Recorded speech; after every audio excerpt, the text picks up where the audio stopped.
Testing 1, 2, 3.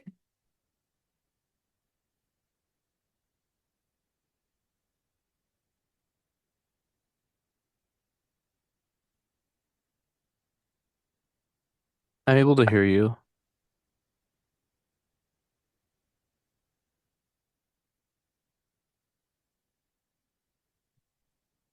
Thank you so much. Please let me know if you'd like to test English and French.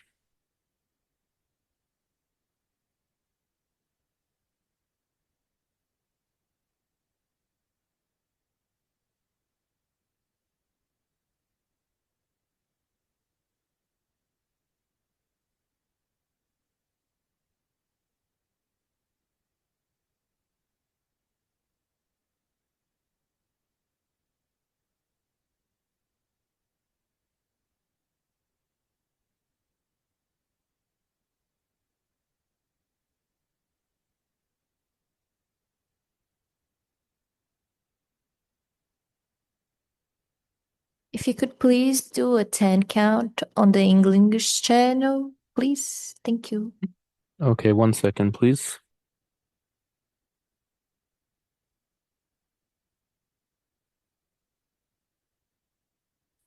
This is the interpreter on the English channel. 10 count. 1, 2, 3, 4, 5, 6, 7, 8, 9, 10. Thank you so much.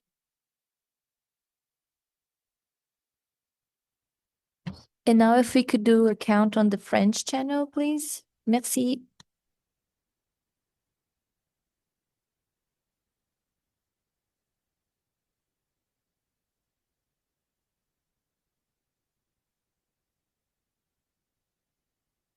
Merci.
hold up the newborn. He's downstairs sleeping, but I will I've got a pack of highlighters. No, but just like during Lion King, you know, when they hold up. Yeah. Yeah.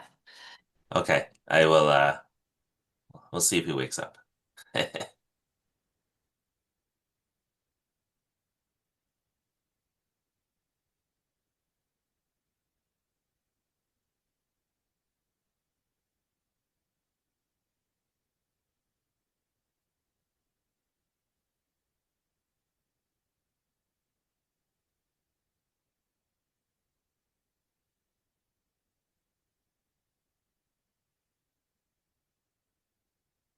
All right, we will get underway. Good morning, everyone. Welcome to the 57th meeting of the Planning and Housing Committee.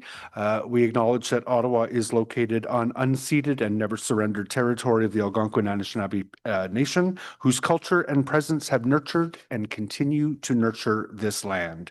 I know we have regrets from Councillors Kelly, Johnson, and Kitts. Could I ask the clerk for a roll call, please? Councillor Brockington, Here. Councillor Curry, Here. Councillor Dudas, Councillor Johnson, Councillor Kavanaugh, Present. Councillor Kelly, Councillor Kitts, Councillor Lowe, Here. Councillor Tierney, Present. Councillor Troster, Here. Vice Chair Gower. Here. Chair, you have quorum. Thank you very much. Are there any declarations of interest this morning? No, thank you. Are the minutes of our joint Finance and Corporate Services Committee PHC meeting number 3, October 1st, 2025 confirmed? Thank you. And our Planning and Housing Committee minutes number 56, November 5th, 2025. Are those confirmed? Thank you. So welcome to budget season, everyone.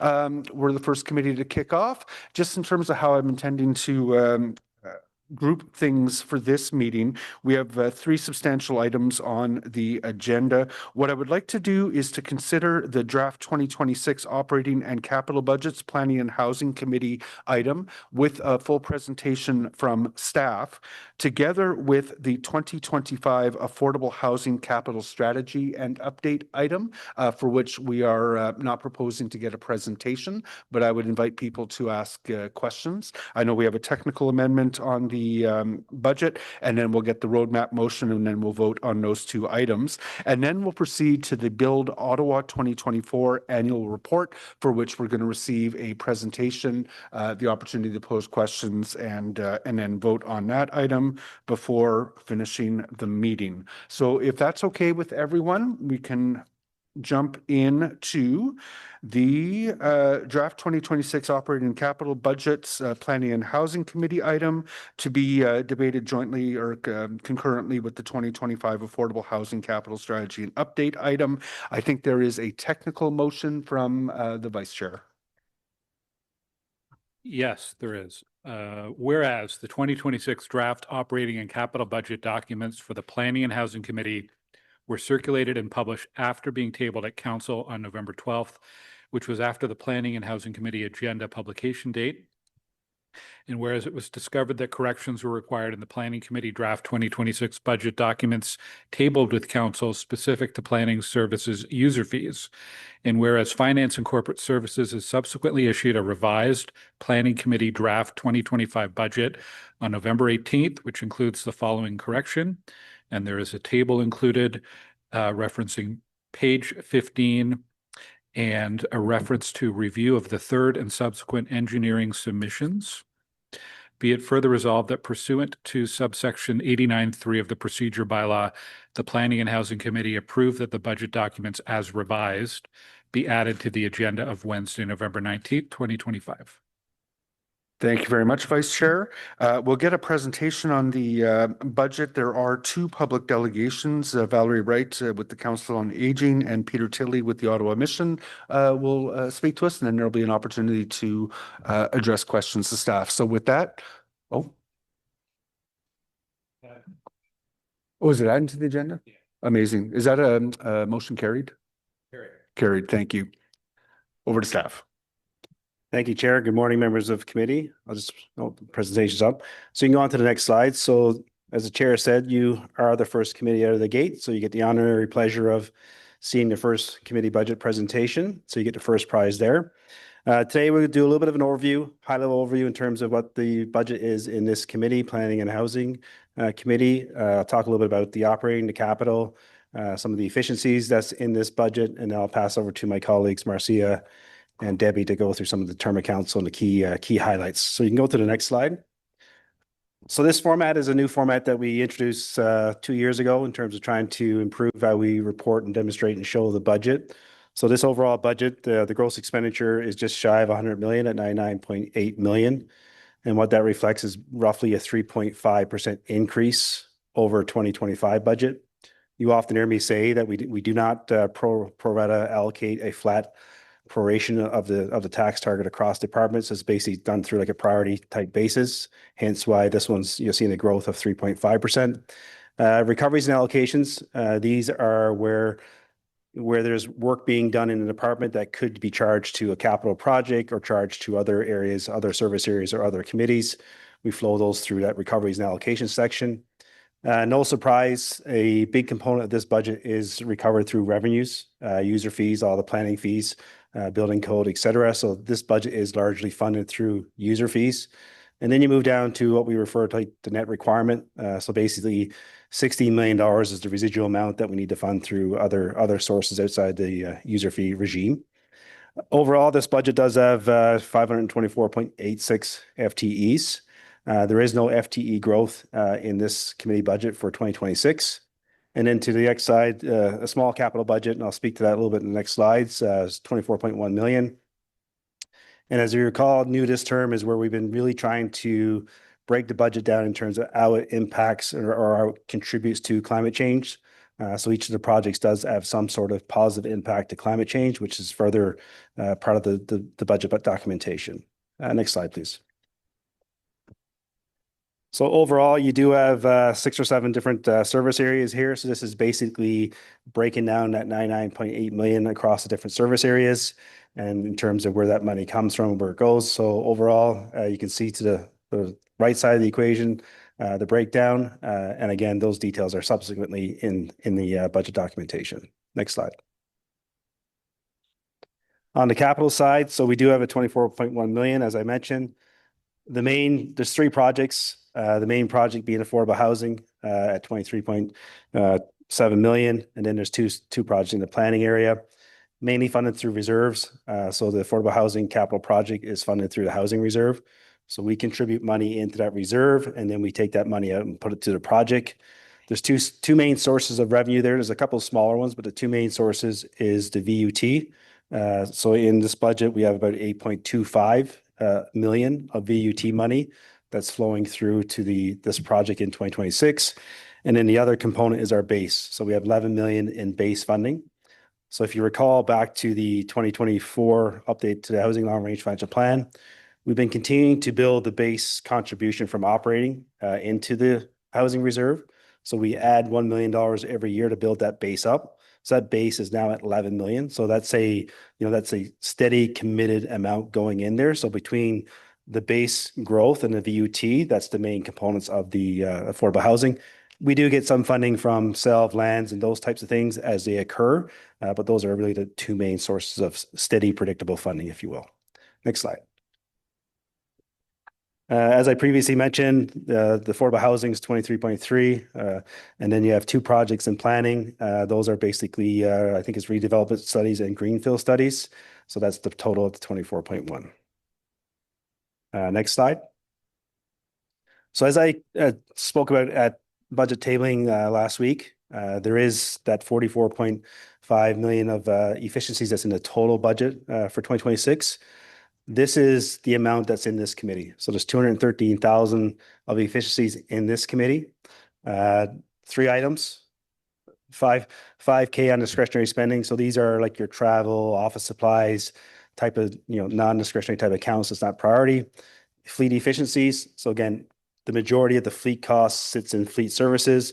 Then we allocate that out. So that savings is really driven from some fuel savings and some operational savings that we're achieving in fleet that we pass on to the clients. And then the bigger one is the 188K, which is for the workforce management saving strategy. So this is the one where stemming from the motion at budget directions, where there was a direction to consider freezing FTE growth. Some exemptions apply across the different operations and different needs. So further to that strategy, as you've heard me talk about through the Q1 reports, coming out of the Q1 with the winter operations, we implemented a hiring pause. In the past number of years, this is a consistent process that we do. And year over year, we tend to garnish some significant savings through that strategy. So part of the strategy this year is basically increasing the gapping target. So this may be new for some of you, but the organization does have a gapping target. And what that really means is we have a budget for FTEs, new hires. Someone leaves, you can go ahead and fill that vacancy. It takes, it could take 6 to 9 weeks to fill a vacancy. So there's savings there. So we do a budget based on the full complement, so the full FTE complement, but then we assign a gapping target. So it's a credit, and typically the range is about 3%. It varies by department. Obviously, frontline services tend to fill vacancies quicker because they need a paramedic or they need a garbage collector or staff to drive a winter operations truck. But really what we see is, in the past number of years, coming out of the pandemic, coming out of the instability in the marketplace, we've been a little bit overachieving on our gapping side. So this is part of our strategy where we increased it by 0.5%. We've allocated that to departments. And basically, as we proceed to go through with the hiring pause and the review of, attrition, vacancies, et cetera, that's where that savings is coming from. That proration allocation equates to about 188K in this committee. This committee, as I mentioned earlier, has got 25 FTEs, so not a big complement. That's why it's a little smaller here. And with that, I think I do pass it over now to Debbie. Next slide. Thank you. Good morning, Chair, members of the committee. So the Strategic Initiatives Department, through our Strategic Housing Projects branch, led by Cynthia Jacques, leads the city's investments in new affordable housing development. And this work, as you know, directly supports the Term of Council priority city that has affordable housing and is more livable for all. As Cyril mentioned, the 2026 budget proposes $23.25 million in new capital investments for the development of affordable housing. And I'm going to say that recent investments from all level of governments, including this municipal contribution, has led to the creation of a very healthy pipeline of affordable housing projects. Today, we sit with 1,565 units in that development pipeline. They're all at various stages of development. That it means that we have a good opportunity to ensure the completion of more affordable housing for residents of Ottawa. And just to give you a greater sense of that, currently there are 903 units under construction across the city, and there are an additional 662 units in design and development approvals. So this new investment in 2026 will help close any funding gaps for those projects and help advance those earlier stage projects through that development process. In 2026, as a result of these investments in recent years, we expect to see 470 units start construction and 350 units completed. And as I said, this is all because of this cumulative capital investment. In addition to the direct capital investment, Council has approved a number of additional tools that we have in our toolbox to support the delivery of affordable housing. This includes the surplus municipal land strategy in support of affordable housing, as well as tax increment equivalent grants through the affordable housing community improvement plans. Combined, these tools are expected to support the development of an additional 600 units in 2026. Cyril spoke about efficiencies, and I just want to take the opportunity to highlight some of the efforts that Strategic Initiatives has made to contribute to more effective delivery of our programs and continuous improvement. A couple of examples. So in 2026, in collaboration with our colleagues in PDBS, we will be looking at streamlining the development review process for nonprofit housing developers who are making use of municipal lands and really looking for a process that is much more streamlined, so that would accelerate the development Another example that we're doing is that the city staff are taking on some of the pre-development work related to municipal lands. So things like technical studies, tree inventories, geotechnical studies, environmental assessments. We're looking at undertaking the rezoning as well. And this takes that burden off of the plates of the nonprofit housing providers and enables them to have a parcel of land that is much closer to development ready by the time we transfer it. And I'll pass it over to Marcia. Thank you. So the planning, development and building services budget, I'm going to highlight four projects that really are the only pieces that are different from what you would have seen in previous years in terms of new initiatives for 26. And I'll put the caveat before I start. We're in a fairly volatile space here in the planning and development side. So now we had some pretty serious basket of work assigned to us coming out of council's decisions in October for the accelerated housing plan. And now we are looking at the ramifications of Bill 60 and the proposals for things we expect to be in a spring bill that would have a deep impact. So we're looking at this budget in that context, but obviously this budget was built before we learned kind of where the provincial government was heading with Bill 60. So the first two items in particular, we're going to have to see how this shakes out when the spring legislation comes forward, given what the province has said about eliminating secondary plans entirely.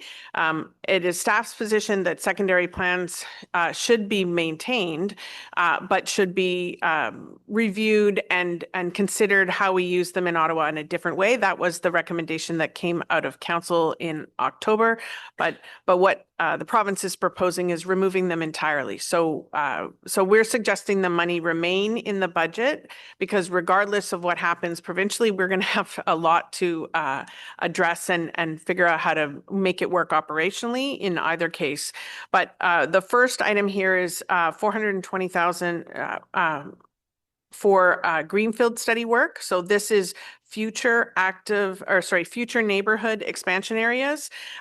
This is where we do peer review, background studies in a lot of different technical areas to address where we lack internal capacity or knowledge to do the work. And this adds to our ability to develop those secondary plans in areas where we're seeing greenfield or urban expansion areas that are within our official plan allowed to grow next. There are 7 that we are considering in this space, and that's where that calculation, but it's all the newest areas of potential future development where we're talking about these new greenfield studies.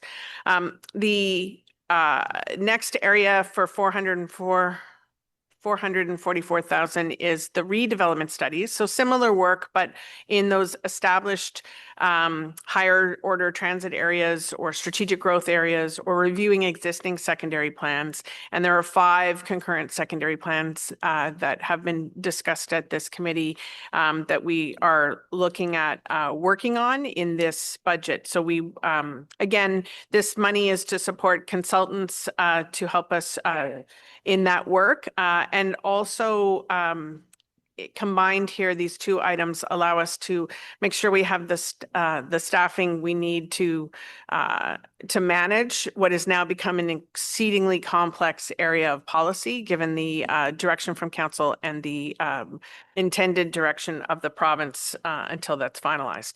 The third area is a modest increase of 50,000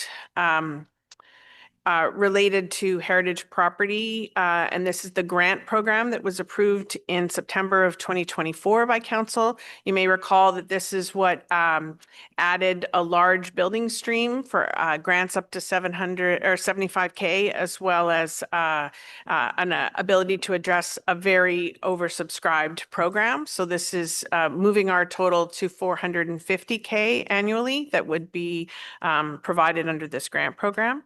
And then finally, the last area is the land management system. This is what we call Release 2. We have automated the building code side of development approvals. This is to look at the planning and right-of-way sections of the process. We are looking at that through the lens of all the process changes that we are also moving forward over the next 6 to 8 months. So we are kind of doing it all at the same time. So we are changing business process, but this is to make things more efficient. But this is good timing as it relates to the LMS project, because it will allow us to find efficiencies and maybe less customization for Ottawa in the electronic system we build, recognizing that we are streamlining our own systems and making improvements. And you're going to see some of that come forward to this committee over the coming months. So those are the 3 areas where you see larger amounts in this 26 budget. Back to you. And that concludes our presentation. Thank you very much.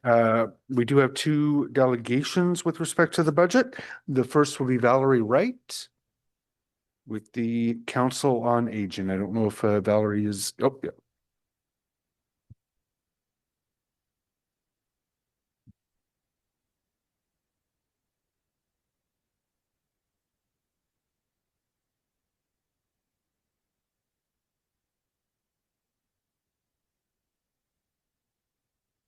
Good morning, Ms. Wright. Whenever you're ready, you'll have 5 minutes to make a presentation to the committee. Okay, I have my stopwatch ready as well.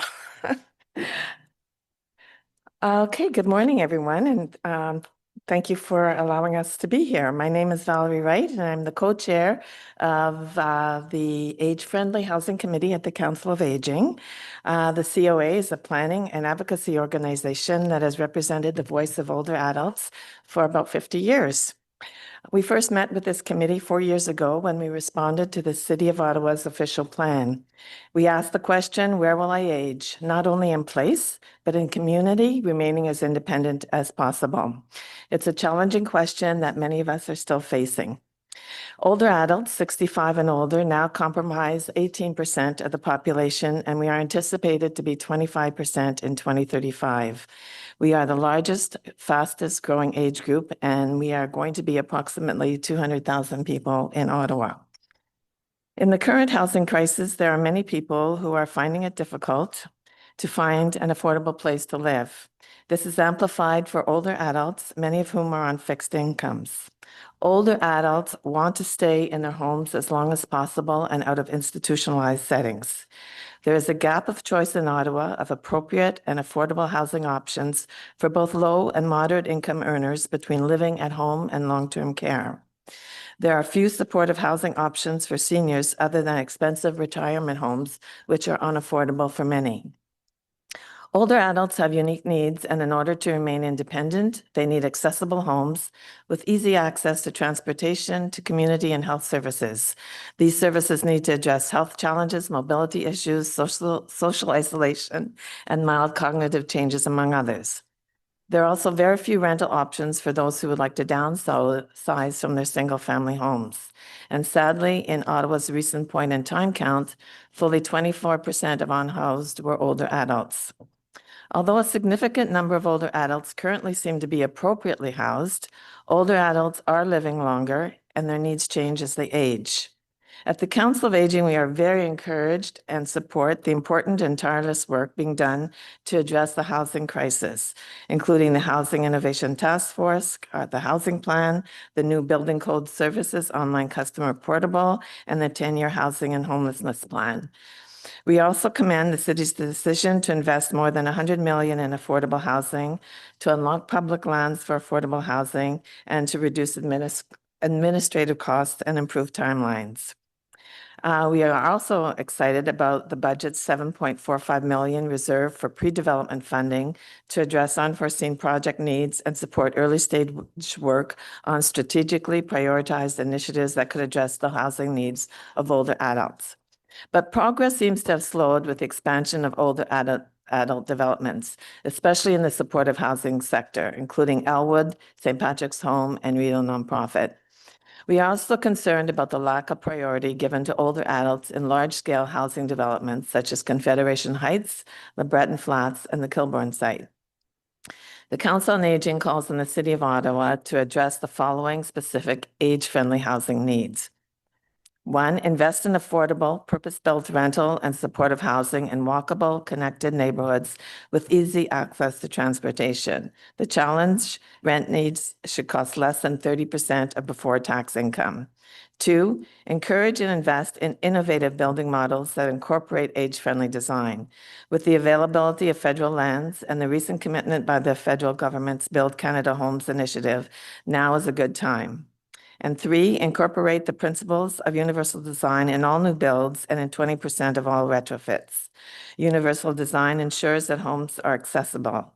Currently, 38% of older Canadians and 20% of working age Canadians are living with more than one of these disabilities. There are immense benefits to the city for a full spectrum of age-friendly housing options. It's more cost-effective and better for the health and quality of life of older adults and their families. And meeting the housing needs of older adults will create a more vibrant, equitable, inclusive, and diverse city where older adults feel a sense of belonging. In summary, the City of Ottawa wishes to reach its goal of becoming the most housing-friendly city in Canada. It must become the most age-friendly housing city in Canada. The COA recommends that the 2026 budget should continue to prioritize its current goals of creating a city that has affordable housing and is more livable for all, and a city that is more connected with reliable, safe, and accessibility mobility options. Thank you for your kind attention and for your continued commitment to making Ottawa one of the best cities to grow older. Oh my God, 5 minutes on the button. Hi there. Thank you so much. You did great. I want to thank the Council on Aging for all of your advocacy.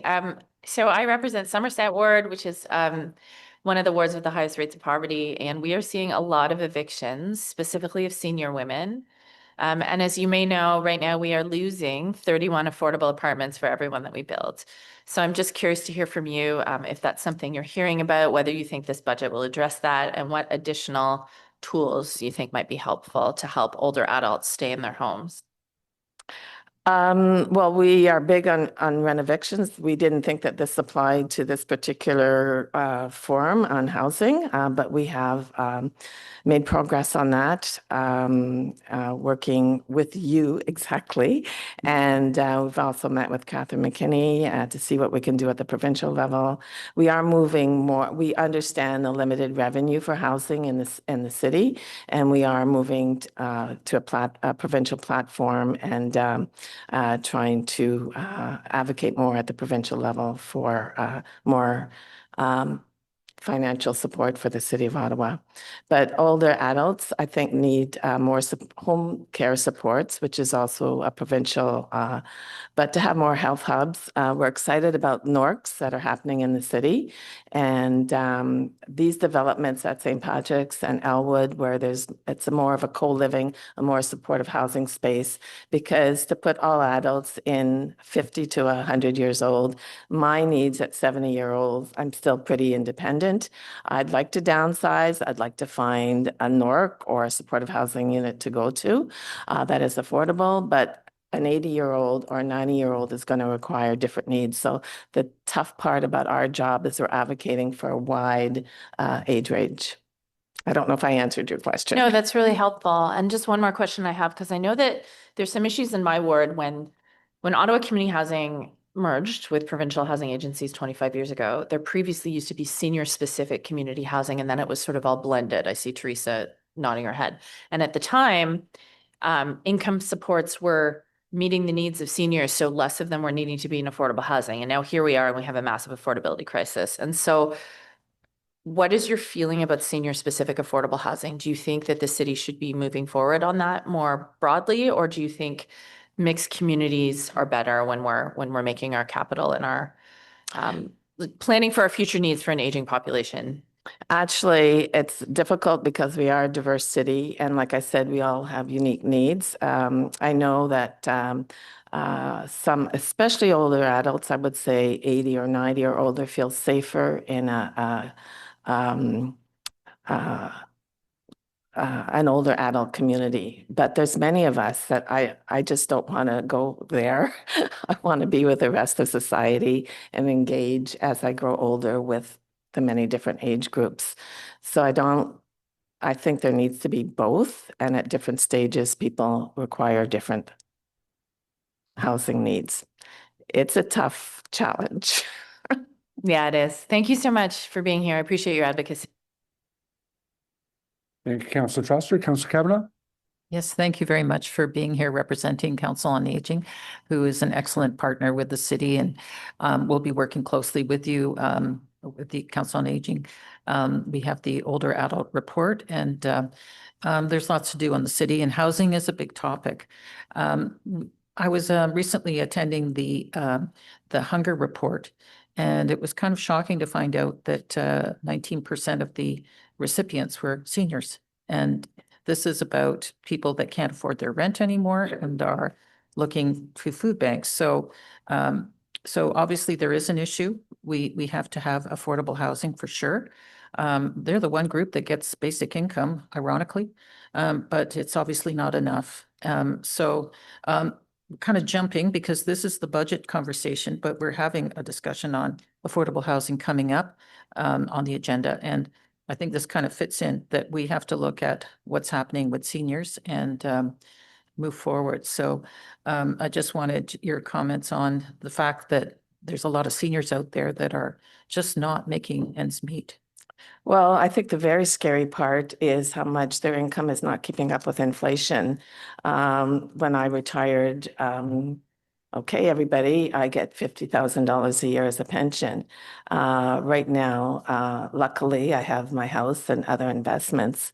But I think and the median income for older adults is about 45,000. Well, that is, when I first started 4 years ago, 60,000 with a $60,000 income, you could afford a 2-bedroom apartment in Ottawa, and now that income is 82,000.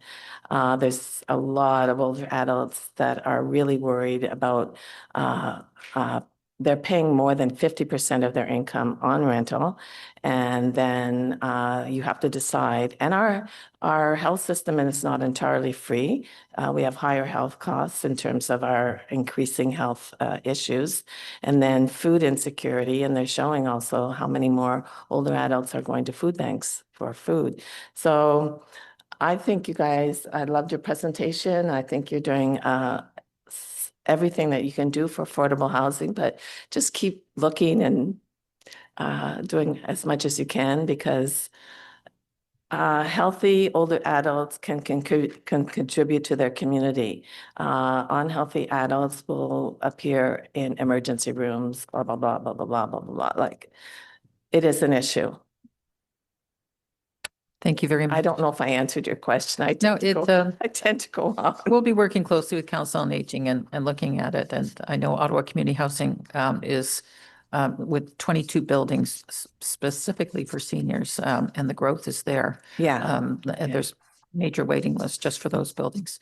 So. And we appreciate your support for NORCS, because that is a very cost-effective way of keeping healthy older adults engaged, healthy, and housed. Thank you. I have a question. Okay. And then Councillor Tierney has a question for you. Hi, Valerie. Sorry about being remote. I wish I was there in person. Thank you for your delegation and for the COA's work. You guys are very focused on seniors, which I truly appreciate. I'm going to ask staff some questions. We've kind of gone off on some policy stuff that, frankly, we really need the province to get involved. So I know you guys are working with the province as well. When it comes down, and I won't make mine parochial, I won't make it localized, even though I can rattle on about my senior Indigenous housing that's still not built yet on Aerosmith off Jasmine, but which we want to see done for sure. But I digress. What does the COA consider quote unquote a senior, and I'm saying this very sensitively because I got the Gloucester Seniors 50 Plus Club, which now I'm a member, in my neighborhood. So what do you guys define versus what the city defines as senior? Well, that's hilarious. It depends who we're talking to. So I know the city deems older adults as 50 and over, but a lot of our research is 65 and older. But we are going along with you guys at 50 and older. When I said that 17% of older adults represented the older adult population, it's actually 37% of older adults 50 and over who represent our fastest growing population. But I only had 5 minutes, so I had to pick the statistics. I love it. Can you talk to the person at Shoppers for me so I can start getting the discount, please? But aside from that, thank you very much. We really appreciate your delegation. Just to let you know, we are meeting with all of the Council of Agings in Ontario this afternoon to try and develop a cohesive advocacy push for the provincial government to, we're figuring if we can get all together and make a push that way, we'll try that. Wonderful. Thank you. Always great delegations. Thank you very much, Chair. Thank you very much, Councillor Tierney. Councillor King? Thank you, Chair. And I just had a quick comment. I really wanted to thank the Council on Aging for the work that they've been doing, especially on the older adult plan that Councillor Kavanagh had mentioned. I know that the new direction is co-creation with a number of partners, so it's not a top-down vision from the city, but a vision that is constructed with the community. And I think that's very important in terms of what we see reflected in that plan. I know there was a specific item that speaks to age-friendly communities, providing housing options that are affordable, safe, and accessible in various locations to help older adults stay independent as they age.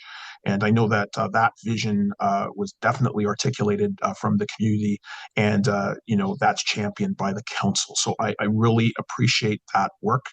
It's important for us to see this policy alignment in multiple documents and multiple policies so that they do influence our budget investments. So I just wanted to thank the council for that good work.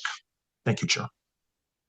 Yeah, I'm very excited about that. I was on the guidance committee for that older adult plan, and I'm really super excited about where it's going and the fact that it is going to be co-created together. Fantastic. Thank you very much. I do have one question as well, and I'll take a quick second to remind members that we are considering the, I'm sorry, I lost the title of the report, the Affordable Housing Capital Strategy and Update report at the same time as we're considering the budget. Just say that again. Naturally occurring retirement communities are very interesting to me. There's the opportunity to help people age in place in communities. My impression is that many of the NORCs, though, are often in higher end buildings. I'm just wondering if you can speak to the breadth of affordability for NORCs and whether you see that they go beyond just those high end buildings. Oh my gosh, of course. We sort of got that off the ground with Oasis, and the expert on that is Teresa Kavanagh here. I'm not the expert on NORCs. We're all volunteers on this committee, so there's only so much time we can allot to all the issues that adhere to affordable housing. I believe that one of them, the first two were high-end buildings, but every time we meet with councillors, we ask them if they're interested in starting a NORC in their ward. So that is something that we'd like to see you guys start in your ward, and any type of housing. It could be horizontal, it could be vertical. We're lucky that we got the first two started, and they're really, really I think there's three now, but the first two that started are really, really successful, so they can be used as models for other councillors who want to get NORC started in there. It's amazing. It can be started with any community. I appreciate hearing that. I'm taking a look at the list of projects in the affordable capital strategy. A lot of them obviously are sort of purpose-built supportive housing developments, but many of them are general market rentals where I don't think we want to abandon those as potential NORCs if it does help people age in place. So thank you very much for that answer. The major thing is that the building needs a community space, and that's one of the criteria. And that's why we would like to see all new builds in Ottawa have a community space, because it does build a community within the building, whether it's older adults, intergenerational, young adults. We need to build community in our city, and that's one way that can be achieved. Thank you. Councillor Kavanaugh has some follow-up questions for you. Actually, I just want to make a correction. I said 19%, 9% for seniors for the hunger report. I was talking about the hunger report, so I just wanted to correct myself. I had 9 stuck in my head, but I said 19. That's still very high and very significant. So just wanted to be accurate. That's all. Thanks. Thanks for that clarification. Ms. Wright, those are all the questions I see for you. Thank you very much for your delegation today. And we'll move on to Peter Tilley with the Ottawa Mission. Thank you.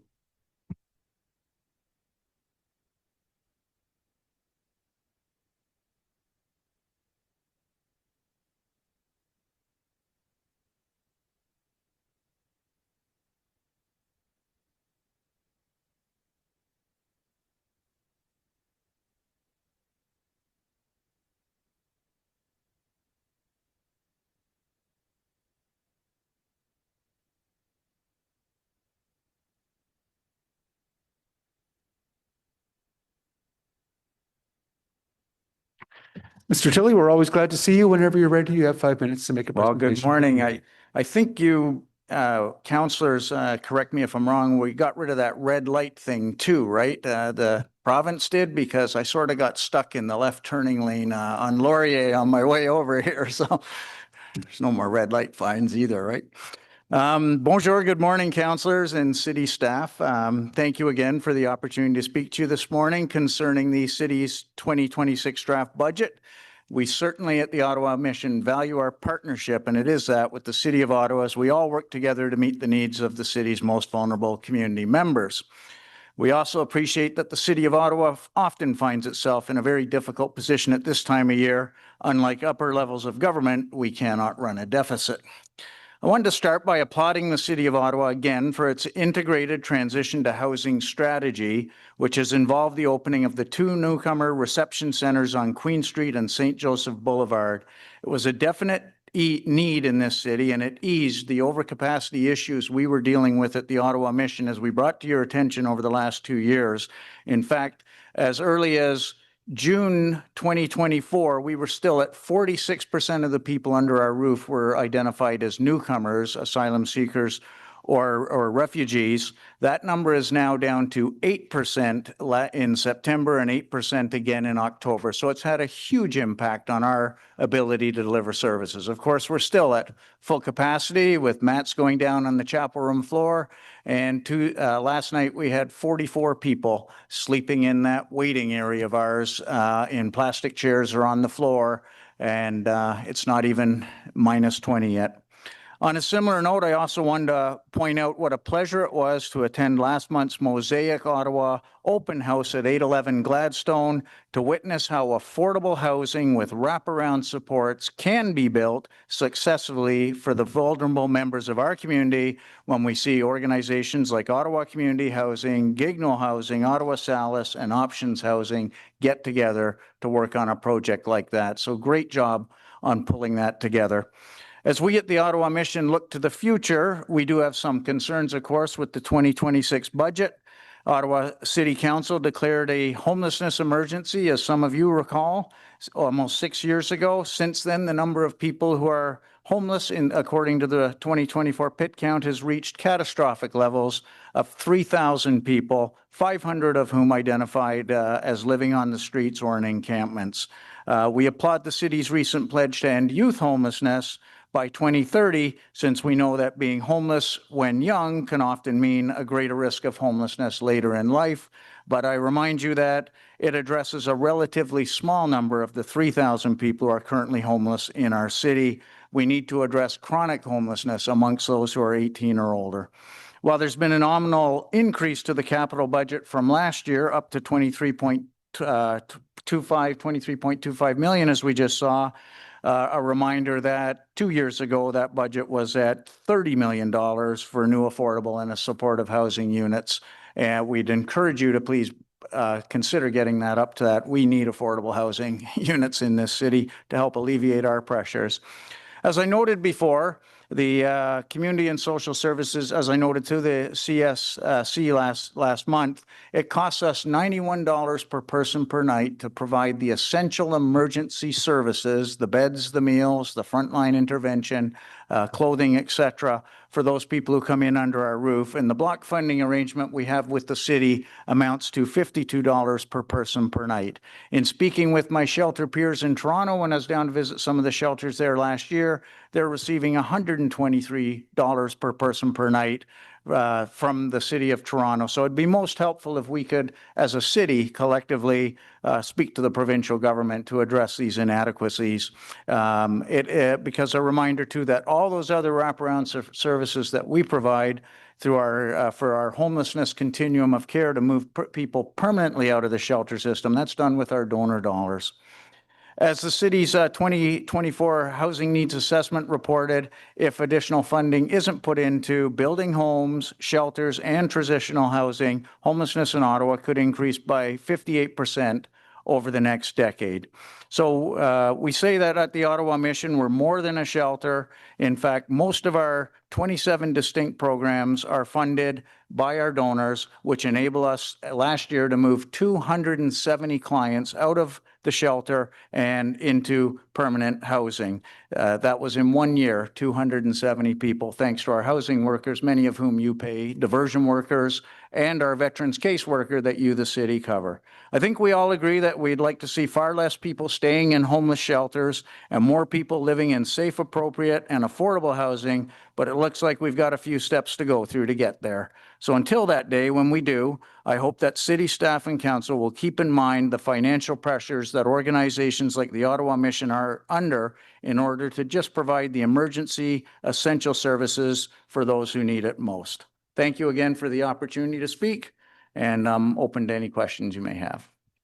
Hi, Peter. Nice to see you again. Thanks for being here.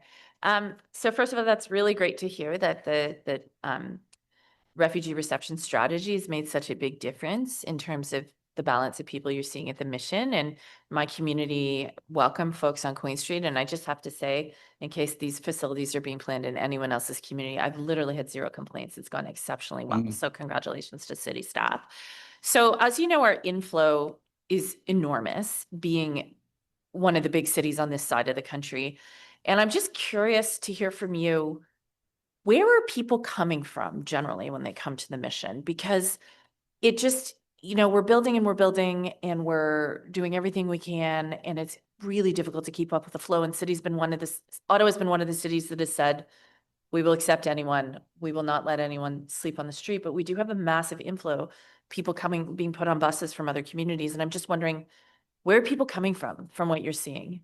I can forward those stats to you. I did last year, Councillor Plant asked that question, and as Mr. Brown will tell you, we're very good at stat tracking at the Ottawa Mission. We're one of the few shelters that actually track that, and it was surprising how many are actually coming from Toronto, St. Catharines, Southern Ontario. We'd think the reverse. They'd be heading down to the warmer climates, and from the other cities, I think it was close to 20%, and the others are just, we're seeing again the youth who are no longer youth.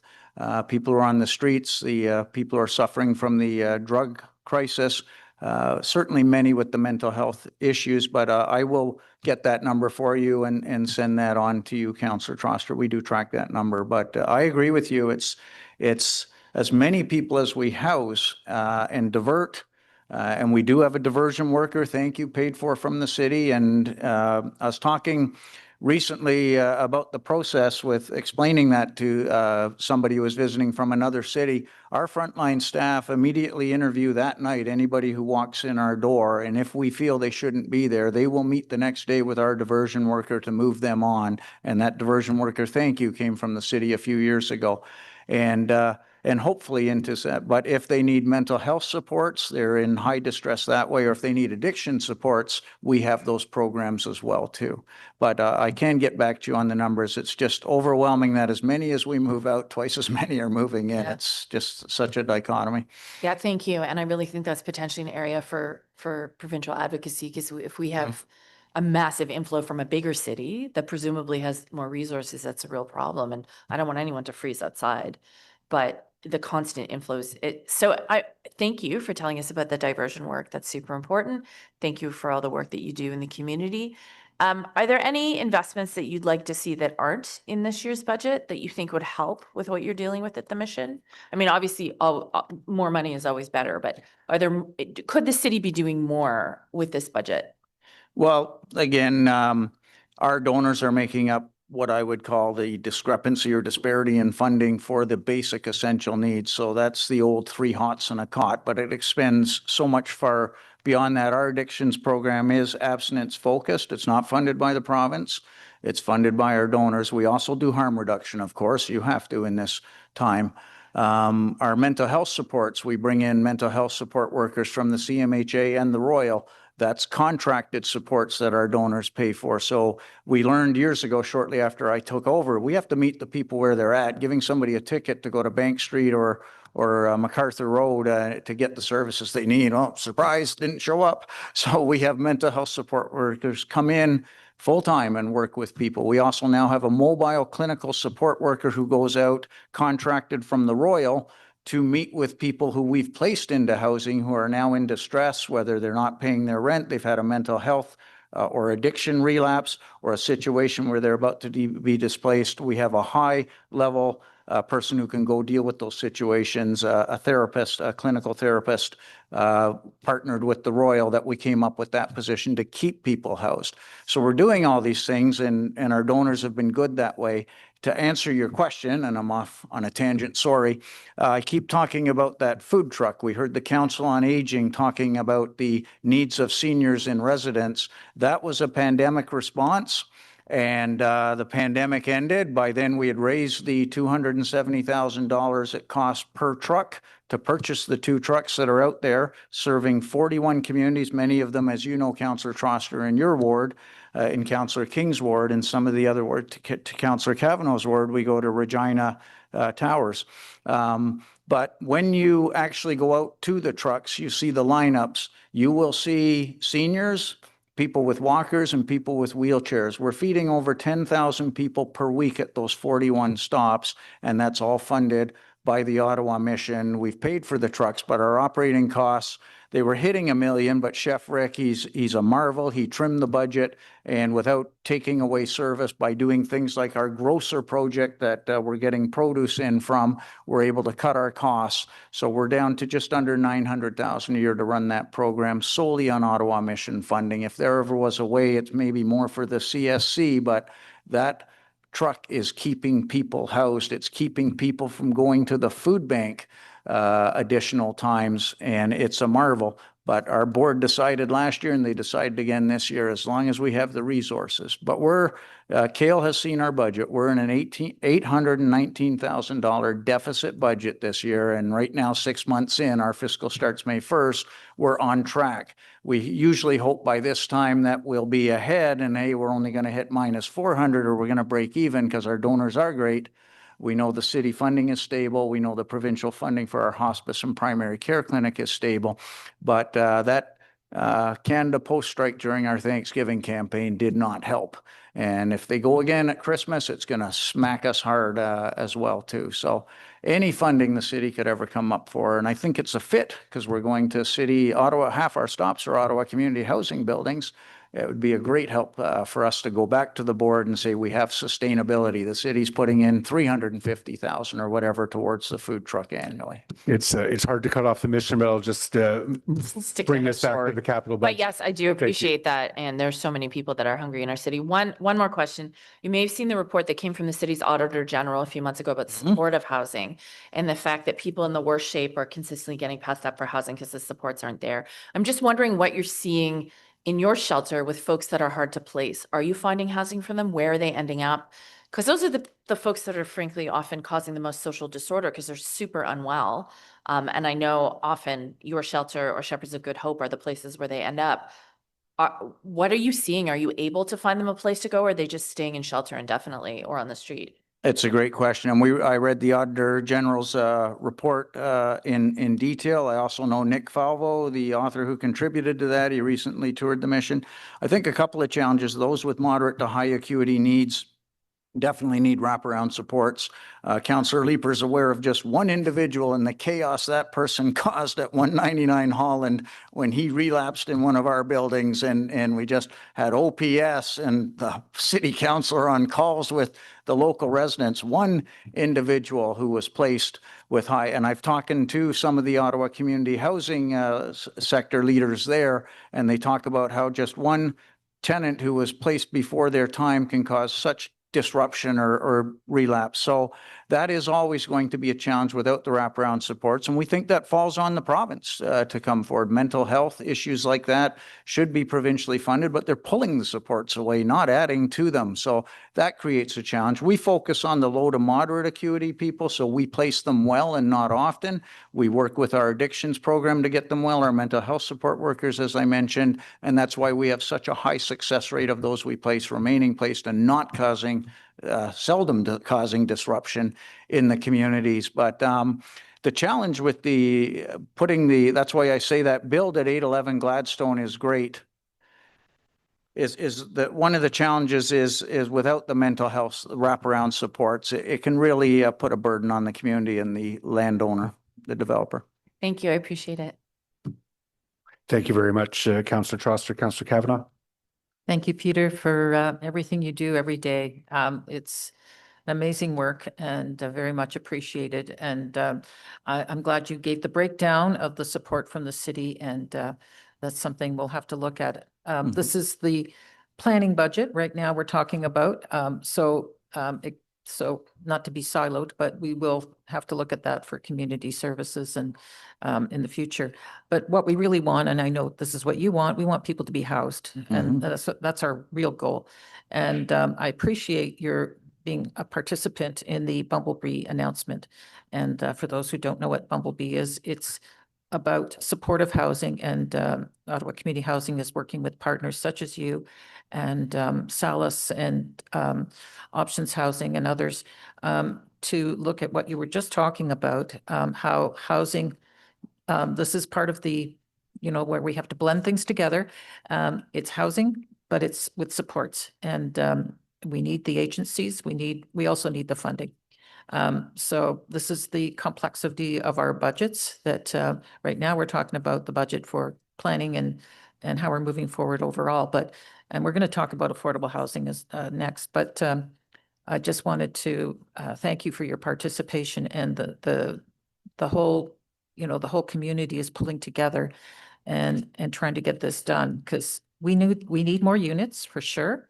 And I know you want that. I mean, that you don't want to be in this, you don't want to have this kind of popularity. You want people to be out there having housing. So I just want to thank you for that. I don't know if you have any comments, but the Bumblebee program, we're hoping to move forward on. Yes, and I thank you, Councillor Kavanagh. And you are right. We want to see people housed. It's why we work. We don't want to see people staying in shelters. We'd love to see our numbers down to 30 or 40 beds. That's where I thought we were going when I took over the Ottawa mission. We never knew we'd just see more and more people coming in. And the one comment I wanted to make, because I sometimes hear some of the people get confused, or the proponents of housing first. Well, people, you shouldn't be putting any money into the shelters because they need to go. Well, we all get that. But right now it takes 3 to 4 to 5 years to get one of those projects like 811 Gladstone up and running. So we're in a bit of a war zone right now. So to talk about defund the shelters so we can put the money, well, we need to do both. It shouldn't be either or. We're in a bit of a shit show right now, all of us dealing with this population influx that we talked about. And you know, we're trying to get through, and yes, all working towards that day when people can be properly housed. But let's get that affordable housing built first, and then let's find the wraparound supports. Thank you. I appreciate it. And I wasn't trying to say we shouldn't fund shelters. It was just. No, you weren't, Yeah, but yeah. but I heard that at a conference I was at this weekend, and I'm just like, you know, like that there was a criticism of the transitional housing that you've done to place newcomers, and I'm thinking, what would we be doing right now if we still had 40% plus of the people in under our roof who were newcomers with the influx we're facing of the population we're serving? So thank you for having the boldness to go forward and build those 2 centers on the recommendation of city staff. Thank you, Peter. There's also a question from Councillor Curry. Yeah, thank you. Peter, thank you as always for everything. I just have some questions on what you actually said. So youth homelessness, you said is a small number of the 3,000. What is the actual number though? What I do know is the commitment was made to house 50 to 100 youth over 5 years. That's the small number saying. So to divert or keep 50 to 100 youth out of the homelessness shelter, it's a small number, that objective. So I was just saying it's good, it's necessary, we need to do that. I can get back to you on the actual percentage of the people that are youth out of that 3,000. I'm sure YSB would have their numbers. Okay, so that's where you're saying you're getting your numbers from YSB. That was sort of my next question. Is there a connection with the schools themselves to figure out if the schools have other numbers, different numbers? I don't know about the school numbers on youth homelessness, but I do know YSB. I could find out what the number of actual percentage of the 3,000 that were identified as homeless did identify as youth 18 and under. Okay, I just say that going forward with the plan to reduce youth homelessness to 0 by 2030, you want to make sure you're also getting, and maybe this is for Youth Services Bureau, but they're actually getting numbers from schools as well, because I don't know how much you're capturing youth homelessness in Stittsville, you know, in Canada. So I will just follow up on that later. The other thing I was going to quickly ask is, when we're talking youth, what age? I mean, brain development doesn't complete till kids are 25. But what age are we looking at? We're looking at, for our shelter, 19 and over are the people that we'll accept entering into our shelter system, I believe is our cutoff point. You are right that they count youth up till the age of 25. And again, I just looking at those youth numbers, I'm just always wary of the value of diverting someone. I think of someone who shared at our AGM on his journey through addiction, injecting drugs on the streets of St. Catherine, had been incarcerated. He spoke at our AGM. He now has a full-time job at Rogers and gives back to the Ottawa Mission. He went through our addictions program. I'm thinking, what if the first night that he showed up at our door, we diverted him to a friend's couch? Because the big thing is get them out of the shelter system. Well, he wouldn't have got the supports he needs in the shelter system, and and I worry about youth being diverted to the uncle's couch, which seems to be the direction of things now, the couch in the uncle's place. Well, that's probably a dysfunctional family, and what's going to be happening versus getting the proper services they can sometimes get. Which should be housing with wraparound supports. But in the meantime, it can often be a proper congregate setting. It could be short-term. No one wants to see that, but it's sometimes a better answer than some of the other ones. Okay. Another numbers question, you know, the $91 versus $123, Toronto from the province. What's anybody doing there to advocate that the province does give us money? Is anything happening there? Not at this level. That's why I'm speaking to you as councillors. I think it's something that the City of Ottawa and could address in their conversations, and perhaps city staff, but I think it'd have to come from the top. to find out why that disparity exists, that they're getting over $120 per person per night. We've been fighting for years to get our block funding up more than the cost of living increase. Trust me, we're very happy you do fund us with that piece of the block funding, but it's the frontline services, the intervention now that all our staff have to carry naloxone kits and bring people back to life has been a big cost increase to us to have to add that extra frontline staff. If I may, both we're getting fairly far down the path of items that are more properly within the purview of the Community and Services Committee. So Yeah, fair enough. My question though is if it's taking away, if we're not getting enough money for funding for, what we want to do here for preventing homelessness, then I want to understand where that is and who's advocating and doing what. My last question is about your delegation, like the other two were, that the donor situation with the Canada Post strike, the city has an opportunity now on its website for people to donate if they wanted to. I'm wondering if that could be another possibility for you to get additional funds for some of these projects that would reduce homelessness through that venue, because that was asked for by the community, that we have an opportunity, that people have an opportunity to donate in a different way. I'm wondering if that might be helpful to you. We did a massive push, actually phoning our donors last year when the Christmas campaign. It's a huge piece of our money. So what was a $700,000 hit became a $300,000 hit because we phoned donors that we know, these seniors often who mail in their donations. We personally had our, we went to bat, our team, and called them to please go to online donations. Many of them were wary because of the scams, but we had people dropping off checks at the Diamond locations because of our partnership with Diamond. And as I said, what was going to be a $700,000 hit turned into a $300,000 hit. Still not pleasant, but but this initiative, the city has one. That's the first time I've heard of it, but it could be useful for that. Let's hope there's not an action, a strike action in December. No kidding. Okay, thanks a lot, Peter. Thank you. Thank you, Councillor Curry. I don't see any further questions for you, Peter. Thank you very much for delegating to us today. We always appreciate hearing your perspective. So those were the only two public delegations who are associated with both the budget and the affordable housing item. I know Councillor Dudas wanted to ask staff whether they would, is it a motion or take direction? If staff would take direction, so I'd like to get that out now. Thank you very much, Chair.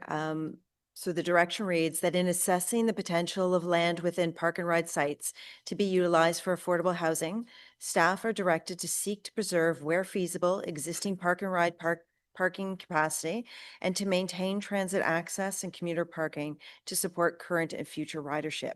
If there's consideration of the removal of or significant reduction of park and ride parking or changes in use of the site as a result of a proposed affordable housing project, staff are to engage council as early as possible in the process. So just to share a tiny bit of context around that, staff have been wonderful. This kind of came to me at the last minute yesterday. Tim Mark has been phenomenal in providing some insight into rewording. So I hope you all have the updated version. This is really to provide some forethought that if a development is proposed for a park and ride site, that we're also taking into account future park and ride needs in terms of growth in that vicinity, as well as to continue to serve folks who may not be best served by bus routes or rural individuals who would like to use OC Transpo but need a park and ride to do it. So this isn't to prohibit any development of these sites for affordable housing, but truly to give that sober second thought by staff and by council to make sure that we're taking future consideration needs for park and rides, as well as considering the need of our housing cohort. So thank you. Thank you very much, Councillor Dudas. Are staff willing to undertake that as direction? Chair, we're happy to accept that as direction. Thank you very much. So we're now at the portion of the meeting where you can ask questions to staff with respect to items both 4.1 and 5.2. So I see Councillor Brockington's hand up first.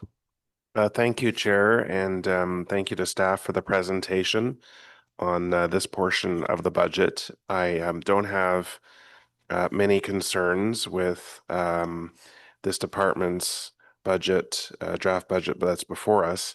But I do want to ask our fairly new general manager who's been with us now about 6 months, a question about the metrics that she uses to ensure that both zoning amendment applications and site plan applications in particular are being addressed and completed in a reasonable timeline. And I'm starting that with the context is to ensure that you have sufficient resources in the budget, in your staffing complement, to ensure that applications that do come in are being processed in a timely fashion. Thank you. Through the chair, so thanks for the question. I would say first, I'm looking at this from the perspective of improving the business process so that we can do a good job before we start talking about whether or not we have the right resources. Doing the same thing over and over, expecting a different result is what I'm trying to avoid. So we are, in terms of measurement, we are measuring at a very detailed way how many projects are moving through the pipeline by number of units and where they are in the process and how long it's taking. You can see that data in a quarterly refreshed way on the housing development dashboard. Is that what it's called?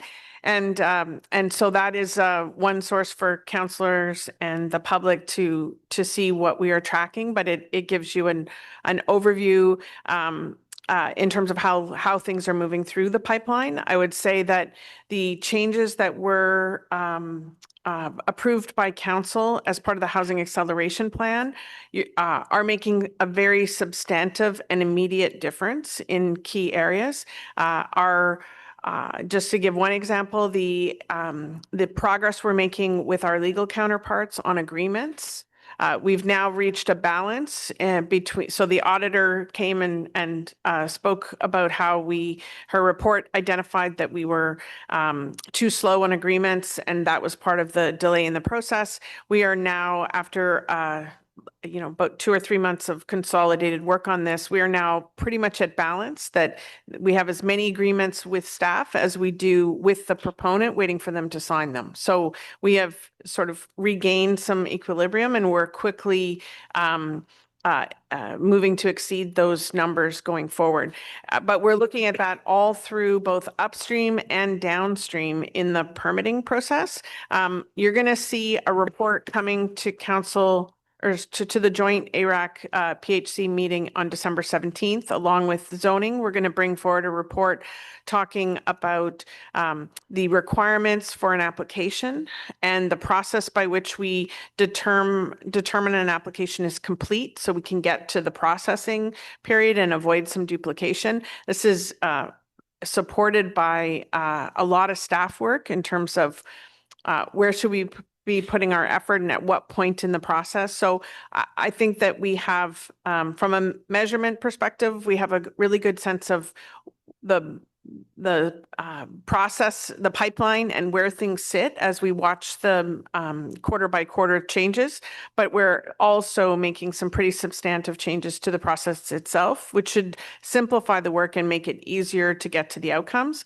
I expect that as we get to the end of the commitments we made in that October set of recommendations, we'll be in a better place to know, do we need staff in different places. So I'm not convinced we need more staff, but I think we might have too many staff in the wrong parts of the organization, and we might have to shift where that staffing is. But we're not at that point, and we're going to be looking at that once we finish the business process changes in the next 2 quarters.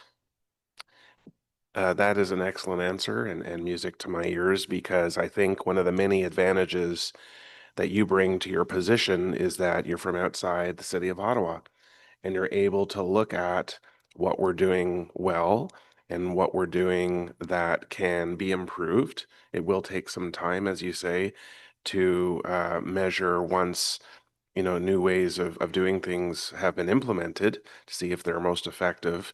But whether I speak with small developers or one of the largest ones that I had a meeting with last week about to announce a major project in my ward, The common theme is it takes too long to get things done.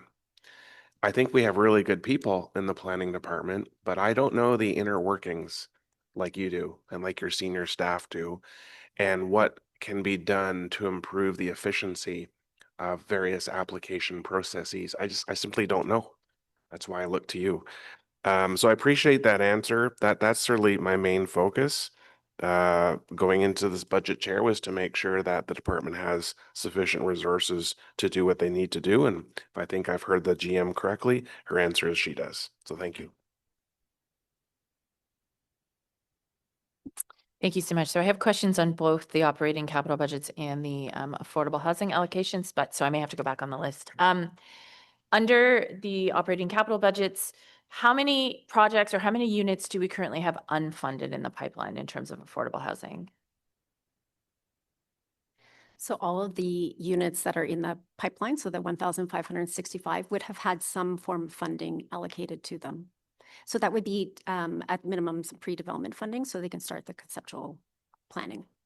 Okay, that's great. That's great news. A year ago, the centralized waitlist was over 14,000 households.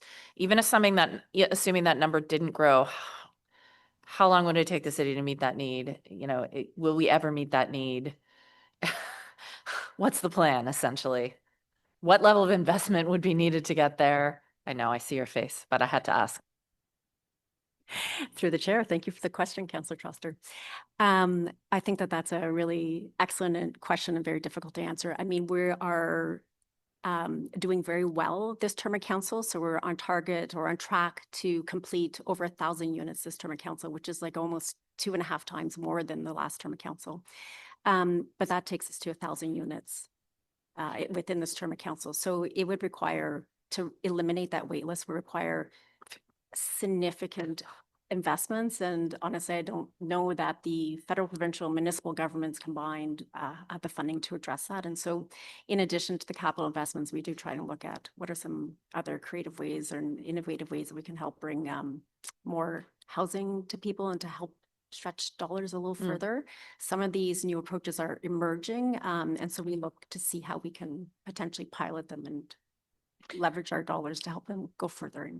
So one of the reasons the list is so long is because a lot of people are hoping to get a rent geared to income unit, which is a funding program that doesn't exist anymore. So I'm just curious, what level of affordability can we expect in these 1,000 units? Because I know some of them are mixed use, some are below market rent, but how close will they be to approaching that goal of 30% of income used towards housing? Yeah, so that's a great question. So we have about 60% of our units within that pipeline, I think, that are targeting low-income households, and about another 40% that are modest income households. And this is because obviously through our capital strategies, we're funding through the nonprofit sector. They're able to leverage funding from other levels of government as well. And they're also able to add rent supplements and that type of thing as well. Okay, thank you. I guess we're going faster than I expected, which is great. So on to the Affordable Housing Capital Strategy update. Under recommendation 1, that says delegating to you and to your team, the Ontario Priorities Housing Initiative funds and any additional funding for 2026 towards either contingency budget for nonprofit affordable supportive housing or to cover non-exempt city fees and charges. I'm just wondering, what is the criteria for eligibility for this funding? What is the definition of affordability we're talking about here to qualify? So the definition that we've been using is the average market rent or below. Okay, so we're not talking 30% of income, we're talking AMR or below, right? As a minimum, yes. Okay, as a minimum. And again, I just want to hop back to the question that I touched on with Peter Tilley around the Auditor General's report and the lack of supportive housing for high needs individuals. How many of these 1,000 units will be dedicated to supportive housing? So approximately 10% of our pipeline in total is dedicated towards affordable housing. So currently that's about 147 units in total. Currently there's 64 supportive housing units that are under construction. And there's another almost 30 that are close to starting. And do you have a sense of what is the wait list right now for supportive housing? Do you know the approximate number? I don't know. That's right. Okay, that might be more of a community services committee answer. And when you say that those are earmarked for supportive housing, does that mean that the operational funding has already been secured, or is that just how they're being designated in the capital budget? So these are projects that have come through our pipeline. They are known to be projects that are delivered by supportive housing providers. So we are trying new things to try and accelerate development. So for example, Councillor Kavanaugh mentioned the Bumblebee strategy. In that approach, what we're trying to do there is separate capital and operating dollars, and really to say we have an opportunity to advance on the capital construction. Let's take that, and at the same time, we'll work for the operating dollars. Most of these projects, and I'll look for my team to just validate, but most of these projects that are in the current pipeline would have their operating dollars, would have a line of sight in terms of their operating dollars. But going forward, we are looking to support the Bumblebee model in a different approach, which tries to ensure that we're not held back by the misalignment of availability of capital funding and availability of operating dollars. Thank you. I don't need to tell you how desperate the need for high acuity supportive housing is, particularly in the downtown core. And of course, my great frustration is the supports need to be paid for by the province because they are healthcare supports. But because those supports are not there and these folks are continually passed up for housing, it's creating an enormous burden on paramedics, on police, and all these other services. So it's just very frustrating to see that the folks in the worst shape continue to suffer and the whole community suffers. Just as Peter Tilley was talking about, it can just take one person to create a locus of chaos around a whole neighborhood. And that's what we're seeing in Centertown. So it becomes this jurisdictional back and forth. Well, the province should be paying for it, but the city's paying anyway by sending police and paramedics all the time. Is that something, again, this gets more into CSC budget, but I mean, this issue of should we be funding operational supports for folks in the worst shape to help save money long-term as a city? I know that's a question you can't answer, but it's for me, it's the core question associated with our strategy, because if we're constantly housing low and moderate acuity people and the people in the worst shape are getting worse the longer they're on the street, it just creates a ripple effect in the whole community. And that's what my community is struggling with right now.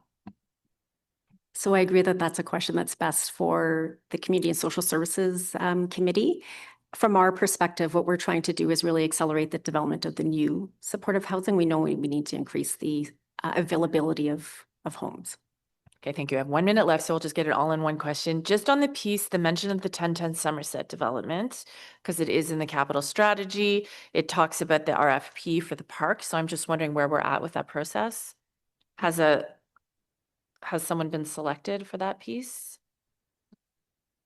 Lily, do you have the answer on that one? So I know that we are going through the RFP process. I don't know whether the selection process has been concluded. That's right. The RFP for the park has not concluded. And the community will be engaged in following that process on a detailed design for the park. Okay, and do we have a sense of when the public consultation will be on the design of the new park? It's just my community association really wants to be involved. We're targeting on concluding the RFP process in early 2026, and we'll follow up on that one next year. Okay. And one more piece, I just want to be abundantly clear, because the language of a shared use agreement of Plouffe Park is in the capital report, and you can understand this is very sensitive with the community. Our understanding would be that a shared use agreement would allow the school and the community to share the park. I'm just a little worried about the wording, which implies only a portion of the park could be shared. So I just want to be abundantly clear that there's no intention to create any single use of Plouffe Park exclusive. That's correct. Okay. Yeah, I think it's a misunderstanding. It's a shared, the word shared there meant shared cost between the city and school board. Okay, thank you for clarifying. Okay, that's it for me. Thanks. Thank you, Councillor Troster. Councillor Tierney? Great. Thank you, Chair. I'll just restrict my questions to planning related stuff at this point. Looking at the budget, and I want to thank you, Marcia, for the work you're doing. You're really drinking from the fire hose here and throw in all these new provincial bills. So certainly it does take time to get this all put together. And I have full confidence in speaking with you. You're the right person for the job, and I really appreciate it.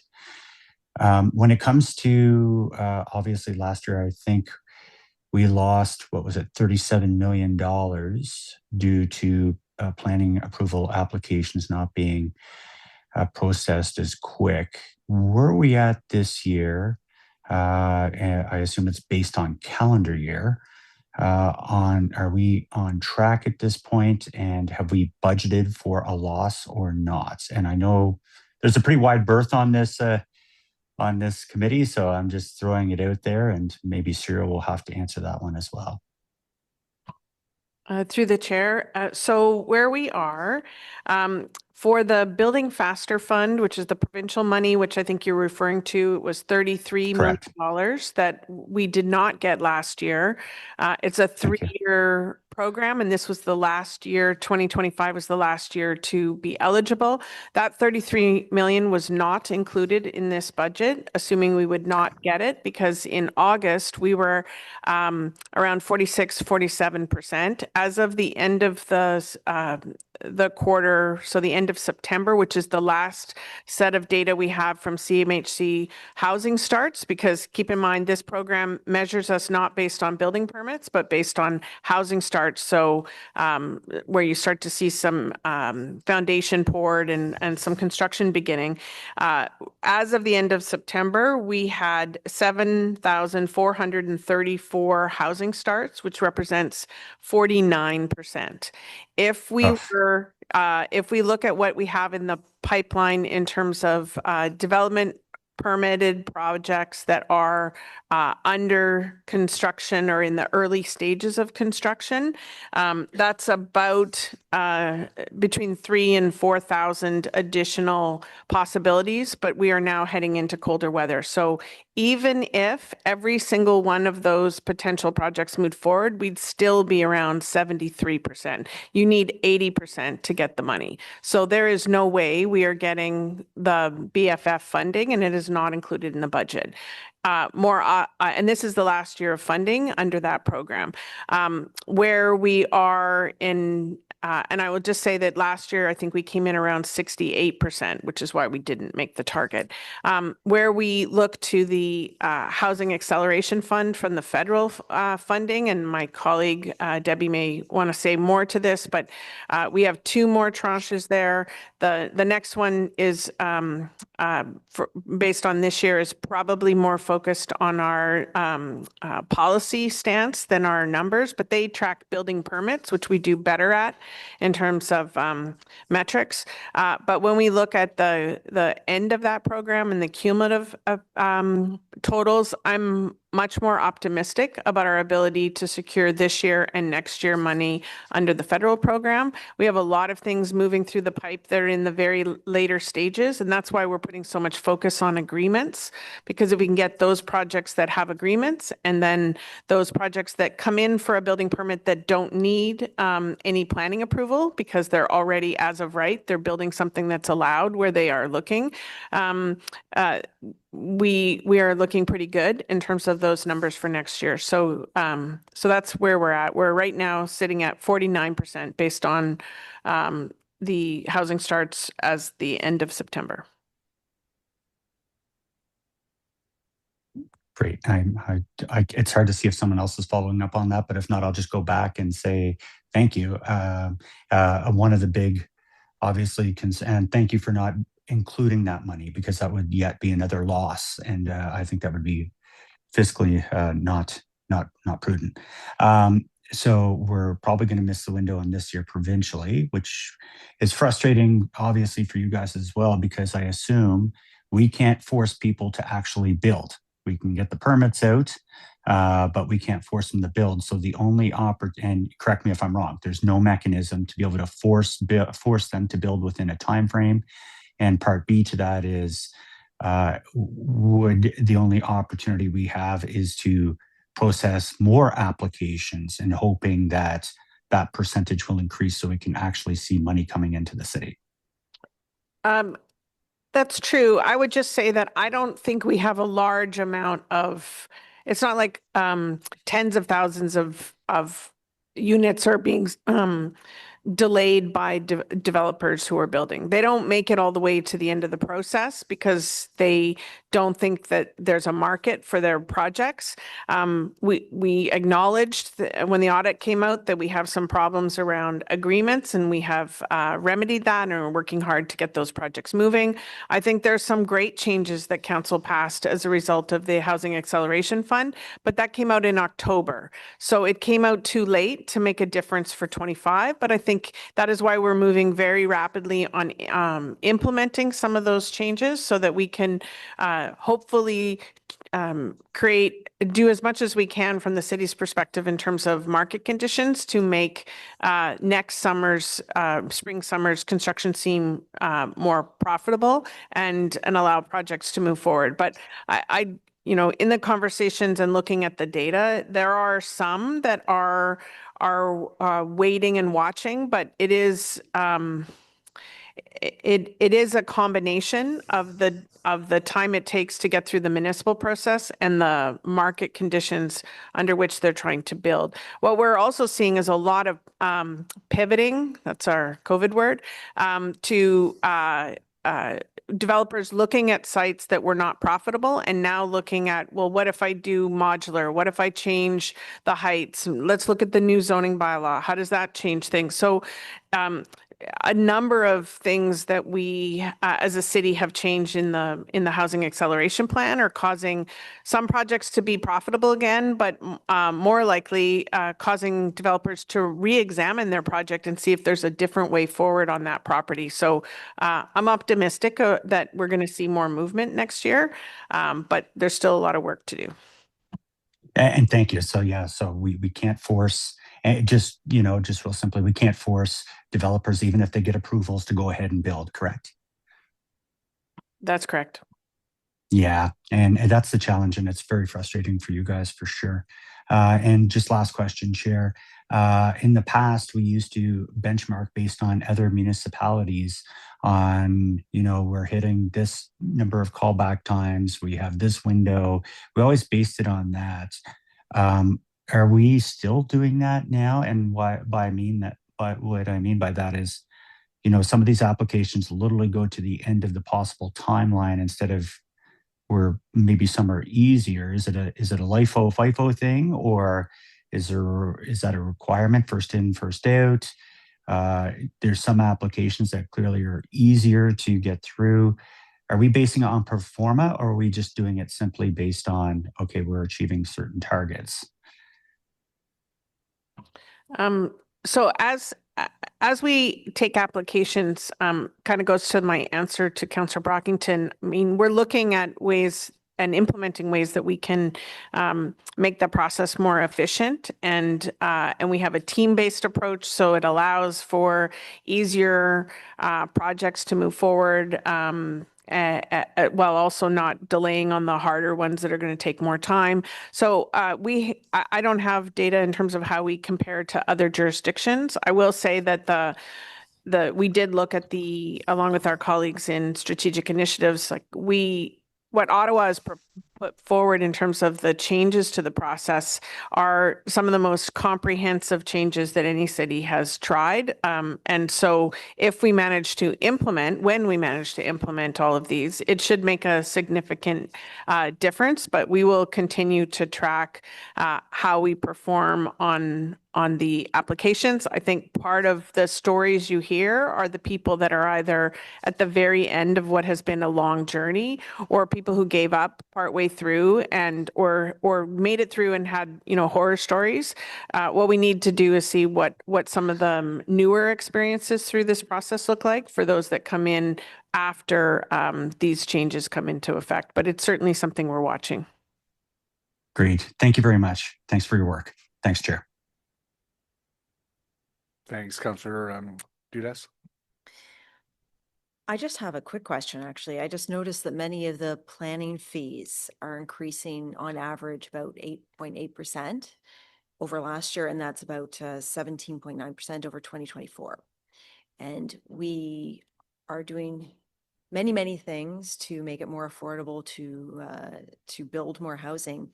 Have you received any feedback from the development community that this is onerous, or do you think that it's something within their capacity to accommodate?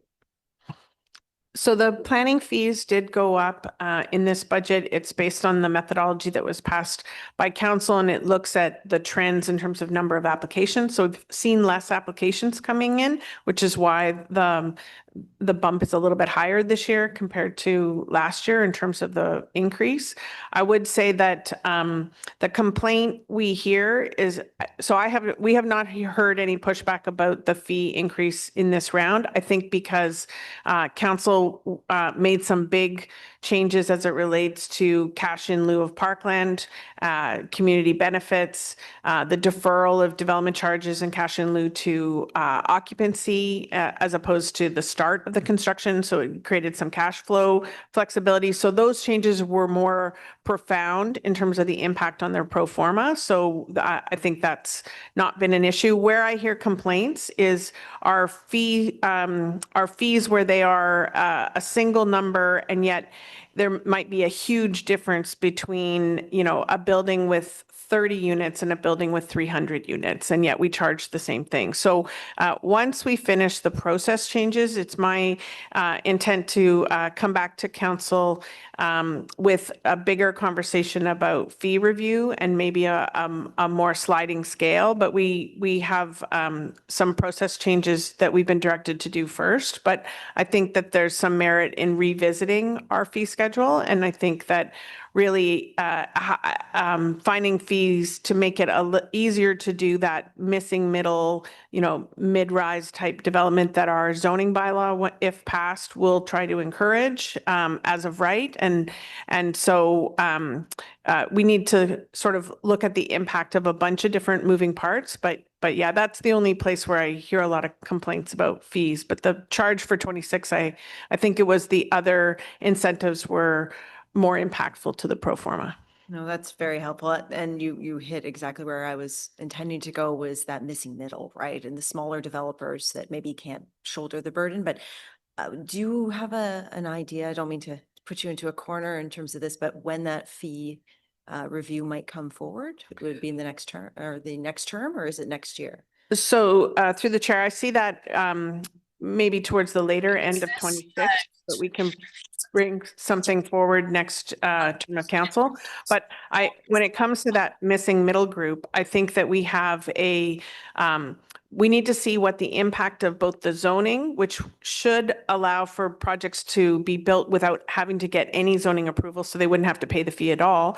And it should allow, one of the other changes council directed us to do was look at what is the ceiling on site plan review. Right now, under 12 units is exempt from site plan. And if we raise that, then that might also take a chunk. We're also looking at what the province is proposing in site plan, and they're talking about something that peels it much down to more of a health and safety set of conditions, as opposed to landscaping and a number of design and neighborhood integration kinds of things we do in site plan now. So if it truly does narrow the scope, that changes how we might want to think about how we charge for that. So yeah, I think we need to see some of the dust settle on the municipal and provincial initiatives, and then in the summer look at what we think a better way to approach fees would be, and bring that to the next term of council. Thank you very much. Thank you, Chair. Thank you, Councillor Dudas. Councillor King. Thank you, Chair, and I want to thank staff for this in-depth report in terms of the budget. Also wanted to acknowledge my colleagues who have answered some of my questions. Councillor Brockington around the adjustments of human resource allocations to deal with red tape. Attorney around questions around leveraging both provincial and federal funds. So I'll move on to just some questions around the capital allocations for affordable housing as well as heritage. So I'm just wondering if staff can speak to what is the actual real purchasing power of the $23.25 million in capital funds for affordable housing in 2026 compared to the 30 million that was allocated in 2024, accounting for inflation and construction costs, as well as speak to the impact on leveraging federal and provincial funds based on this proposed municipal investment for the next fiscal year. Through the chair, thank you for the question, Councillor.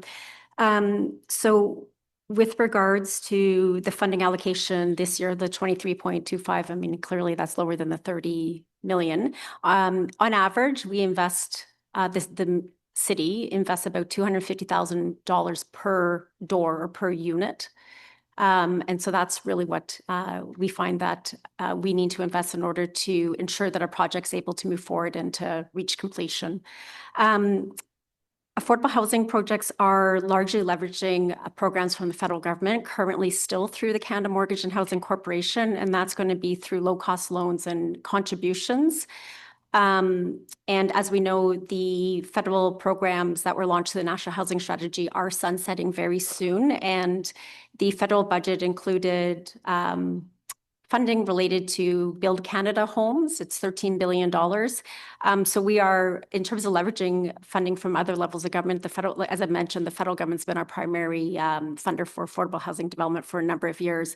And like everyone else within the affordable housing sector, we are awaiting additional details in terms of how those funds will be utilized and what exactly that looks like. So a little bit of an unknown there, but we will continue to keep council apprised as we learn more. I appreciate that. We do see that in 2023, we had a $15 million baseline around capital investments. That was doubled in 2024. And in 2025, it was down 23.7% to $22.9 million. And now, of course, this year is proposed at 23.25 million. I'm just wondering if we still have a target baseline in terms of capital investment funding year over year. Is there a specific number that does represent the baseline of investment that the City of Ottawa is aiming for? Thank you for the question. I'm going to start and then turn it over to my colleague Cyril to correct me. And so in terms of our baseline investment, there's a 10 million base that is allocated to affordable housing with a commitment for a 1 million increment per year to bring us to 15 million by 2030. That's the consistent commitment. So recently, there was the vacant unit tax as well that was brought forward, and a commitment that funding from the, revenue that was generated through that tax would be directed towards affordable housing. So we're able to see some investment beyond the base. The other thing that contributes to our funding really is through the Affordable Housing Fund. And so, for example, when we sell surplus properties, a portion of the revenue is directed to affordable housing and really goes into that Affordable Housing Fund. We have an item that's coming up, which is Build Ottawa. And that's definitely one of the tools that we make use of in terms of disposing of surplus sites, but the market conditions really haven't been favorable to generate significant revenue from that source. And so we're not seeing quite as much uplift from that perspective. And then in 2024, I understand it was a one-time investment, and I think I'll stop there and turn it over to my colleague. Yeah, thank you, Debbie, and through the chair. So nothing really to add, but maybe just some clarifications. So in 2021, when we brought the first housing long-range financial plan forward, we had a list of assumptions in terms of projections that money was coming in. A lot of those projections were very fluid. I'll use the word fluid, not predictable, if you will. When we came back in 2024 with the updated housing long-range financial plan, we kind of took the focus of, okay, what's secure? Like, what's a better predictable funding source? So that way then the team can go and actually plan and deliver, as opposed to being very lumpy year over year. And that's where that base is coming from. In this budget, see another $1 million to build that base up to 15 million. So this budget brings it to 11, and that's still a plan to get to 15. Then we have the VUT, and the VUT funding is technically on a slight downward slope because it's a changed behavior in the marketplace, but we're using pretty solid assumptions, if you will. What we don't have in there is, as Debbie mentioned, the sale of surplus land, where we know that a portion of that gets attributed there. Again, that's very spiky and lumpy because of market conditions. We do have a good pipeline and backlog of land to sell. Once those lands the market starts to open up, that contribution will be made there. So we'll bring that back when those lands come forward and sell. So then there'll be more money coming in. So we really want to make sure that the affordable housing capital investments are steady and predictable. So that way we can plan accordingly, but there's more revenue to come. It's just based on the variability of the marketplace and when that will occur. So that's a little bit of a nuance there. No, I appreciate that clarification in terms of incoming revenue having served on the predecessor organization in the last term, the Ottawa Land Development Corporation, now Build Ottawa. We know that obviously the disposition of land is subject market conditions. So we'll be looking out at those numbers, but I appreciate that clarification. Just in terms of heritage designations, given that protecting heritage takes time and expertise, should we be anticipating needing more additional resources for items such as the heritage designation grants if legislative changes from Queen's Park continue to create pressures on heritage assets? Through the chair. So my heritage staff would absolutely say yes, but just for some context, we have approximately 3,000 eligible designated projects or properties in Ottawa that could take advantage of these programs, and we anticipate another 750 more being designated before the end of this term of council. So you're correct. There is an increase as all municipalities rush to do this before we are not allowed to anymore for those projects that, given the Heritage Act changes and the pressure put on us to deal with properties that are on the registry. So that's part of it. I would say we believe 450,000 in the budget for 26 will be adequate. We don't fund everyone who applies. This year we had 42 applications, 10 of which were the large projects.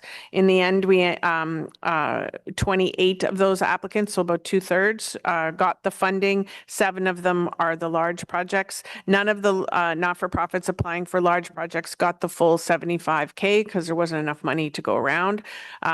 We project that this we'll likely want to look to see what next year looks, but we're asking for a modest increase to meet what we know will be an increased need, and this would keep us at the pace we've been to date. But should we have those additional properties brought on, we may have to look at this in our out years. But for now, recognizing the constraints in the budget overall, we went with a more modest ask.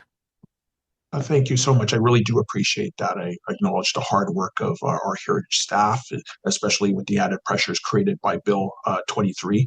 And my final comment is that I'm also very pleased to see continued investment in the heritage facade program. I think it's a strong, positive initiative that helps maintain the character of our built heritage and heritage districts, supports revitalization, and provides real value to property owners and the community. So I'm glad to see that $500,000 commitment is proposed budget, and I'm also pleased that heritage staff and will be watching, I know, at heritage committee to just ensure that the resources are there for staff to adequately undertake their work. Those were my comments and questions, Chair. So I just want to once again thank staff for the hard work that they've put in this proposed budget. Thank you, Councillor King. Councillor Kavanaugh. Thank you very much, Chair, and thank you for all the work. I was surprised that this has already been mentioned, but no new full-time equivalents. And we are going to be going through the zoning bylaw revisions and updates, whatever you want to call it. So we've got a lot of work ahead of us. So you're saying we can do that with the complement of staff that we have now? I just want to get a sort of clear picture. Yes, we are. Okay, thank you. One of the figures that was mentioned was 420 million for greenfields projects, and I just want to get an idea of what that means. That's a lot of money, and I want to get a sense of how that is spent. Sure, through the chair. So these would be areas across Ottawa that were included in the official plan within the urban boundary that were designated as future neighborhoods. And these areas typically don't have names, they're given numbers.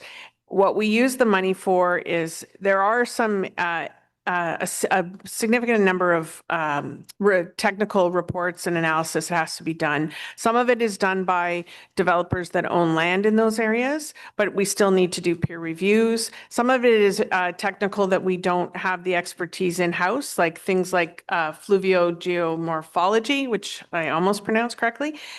So there's a bunch of unique pressures in Ottawa that, you know, we're concerned about flooding, we're concerned about stormwater, we're concerned about infrastructure. So we need to do the homework basically that would eventually go into a secondary plan. If there are no secondary plans, that work is not lost because it would go into the analysis of future zoning applications that come in for the subdivisions when and if those developers are ready to move forward. So the work isn't lost. We would still want to do that to make sure that we protect the city's interests. But the way this money is earmarked is that they're in the official plan. We know that the developers at any point could come forward and ask for an application. And this is part of us doing the technical work to be ready for those applications or develop secondary plans, kind of whichever comes first. And Chair, just a little clarification, it's 420,000, not million. So I might have spoke a bit fast when my presentation, was 420,000. Okay. Yeah, it made my ears perk up. Okay, thank you. That makes a difference. You like the zeros. He's just so used to saying million. Okay, appreciate it. This has already been talked about. Councillor Tierney was already mentioning about all those applications that have been approved. And I literally have thousands of units that have been approved but are not moving at all. For various reasons. A lot of them are related to transit-oriented development. And in some cases, there's a developer that's even not wanting to go ahead on what we thought might be a lot of housing. And I just want to know how, you mentioned it's really hard to incentivize developers to move forward, but what do we have in our toolbox to encourage the development? So through the chair, yeah, it is hard. And I think the mayor mentioned this when we talked about the commitments around housing too, that there's only so much we can do, but we can do a lot. We just need to do our part. And then the industry has to do theirs. I mean, the bigger developers, they're very upfront that they are sitting on these projects. Some of them are looking to reframe the project, scale it differently, maybe do it in pieces. So we're open to that kind of conversation to see if we can get something moving, knowing that the market has changed. We don't think this is a permanent condition, but it's probably the next couple of years we're going to see as tight markets. Even if things start opening up, it takes a while for the market to have confidence to move forward with these bigger builds. I think you're going to make it'll be easier to get, as Councillor Dudas was pointing out, some of that middle infill kind of stuff, which is a lot of smaller players. We are actively at an extremely granular level trying to figure out who got approval for what and what do they need to do next, and what kind of letter can we write them to make sure that they understand the full suite of changes the city city has made. In conversations that I have and the team is having, it's surprising how many people don't know the scope of the changes that were passed. And even in the sector, very senior people who were involved in some of these conversations or tied into the task force don't seem to really digest the level of change and what has already been implemented. So I think that there's more to be done to educate those builders who maybe hear that things are slow, so no point moving forward, and don't understand that some of the rules have already changed or some of the process has already changed. So we're going to do that. I think that we might have more success in that smaller scale, but if we get enough of those, then maybe that can make a difference. The bigger projects, it's going to be helping them reconceive their initiatives to move at least a piece of it forward. And maybe I'll turn it over to my colleague. Yeah, if I may just add, Chair. So in terms of incentives, Councillor, so through the Housing Acceleration Plan, we've worked with Bloomberg Associates. So just a reminder that they will be coming forward with information related to their analysis around what incentives could help move developments through to starts. So that'll be a piece of information coming forward this year. So likely, well, in the month of December. The other piece I'll call out is similar to as what has been seen in Toronto, some of the private sector developers are really looking at the incentives related to affordable housing as a way to make their numbers work. So for example, we're getting more inquiries related to the affordable housing community improvement plan as a way just to help move things forward. So that provides a little bit of advantage for the developers, but also for the city in terms of having more affordability and more affordable units built into mixed income developments that tend to be really well located and provide that nice mixity for community as well. Thank you. One of my concerns, and this is something that's across Canada, is that housing is treated as investment. It's not treated as housing. And what's happened is we're getting smaller units because it's more profitable for investors. And it doesn't seem to be focused on the actual market of who wants housing. I think we're all seeing that. We're seeing a lot of smaller units and we're told, well, that's, what we can do that's affordable. And yet we know that the need out there is for larger units, especially families. And how is our policies looking at that and working towards getting more housing for? Sorry, if I may, we're at a budget meeting today. We're going to have the comprehensive zoning bylaw review in front of us in a few weeks, and that would be an ideal place at which to talk about incentivizing or zoning for larger units or requiring those. Thanks. Okay, well, we'll park it, but you certainly know that that's extremely important.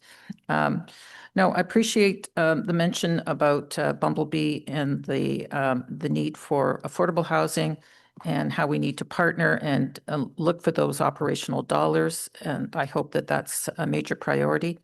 And I'm going to ask more questions about the affordable housing in the next report. So I'll wait till then. Are we doing everything all at once? Oh, okay. Oh, okay. All right, then I'll go at it. Have I got time? Okay. Okay. All right. Well, as you know, Ottawa Community Housing is a key partner for the city. You're the only shareholder of Ottawa Community Housing, and it's been doing fabulous. I was looking at the numbers of units, the percentage of the number of units that have been built. It's overwhelming, and it's to scale. It's the kind of stuff that we want. So looking ahead for 2026, what can we do to ensure that Ottawa Community Housing continues to have the support it needs to deliver homes to our communities? Thank you, Chair, for the question. I think that Ottawa Community Housing is such a wonderful asset for the city of Ottawa. Honestly, the community is very lucky to have that organization here. I had the privilege of working on the design of the National Housing Strategy back about a decade ago. And so we introduced a number of tools that were not available before. And one of the things that we found is that the community housing sector had lost a lot of their capacity for development. And what I really appreciate with Ottawa Community Housing is that they're one of the few organizations across the country that I was able to go from developing next to nothing to developing at scale. They're not quite at the level of a private sector developer, but they are really doing a phenomenal job. And so as a result of that, clearly, quite a lot of our funding does go to Ottawa Community Housing because they're the most competitive when it comes to being able to deliver housing. So just as an example, so we have two primary, I guess, sources of funding, the city funds, and about a third of that funding is going to Ottawa Community Housing. But through the Housing Acceleration Fund, it's actually 2/3 of the funding that is going to Ottawa Community Housing. Through the housing, I would just add that through the Housing Acceleration Plan, there was a focus on affordable housing as well as one of the 5 big moves of 5 priority areas of focus. In there, we talked about the need for this within the city of Ottawa, but the same as across the country, to really look at how do we strengthen our affordable housing sector for us locally. One of the conversations is emerging from the sector and that we do see promise in is some consolidation within the sector, but also leveraging the strengths that exist within the sector. And so in particular, looking at things like a public builder model or forms of partnerships like the Bumblebee model that doesn't require every community housing provider to build that capacity for development, but rather can look at it more from a sector perspective and have some of where that strength is, have that development happen on behalf of others within the sector. So that's another area that we're looking to work with the affordable housing sector to advance more efficiency, and we see a strong role for Ottawa Community Housing clearly within that.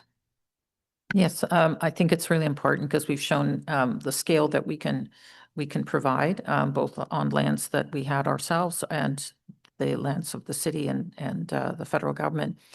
And we have a need with 14,000 households currently on the waiting list. So I hope that we'll continue to recognize that and hopefully make it easier for affordable housing to get built. What is it that's in the report that is showing that it's going to prioritize a corporation like Ottawa Community Housing to build faster?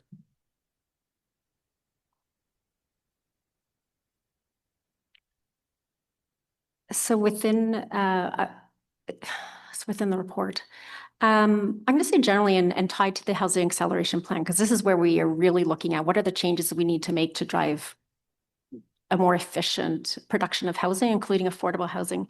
There's a few things that we're doing. One is we're looking to expand the toolkit, the toolbox that's available for nonprofit community housing developers. And we'll be coming forward with reports in terms of how do we revise our approach and revise the way that we allocate funding and make use of different tools that will support a more financially sustainable and viable affordable housing sector. In there as well, I mentioned the public builder model. So we're looking at what are some ways that we can leverage the strengths within the sector to build on behalf of others.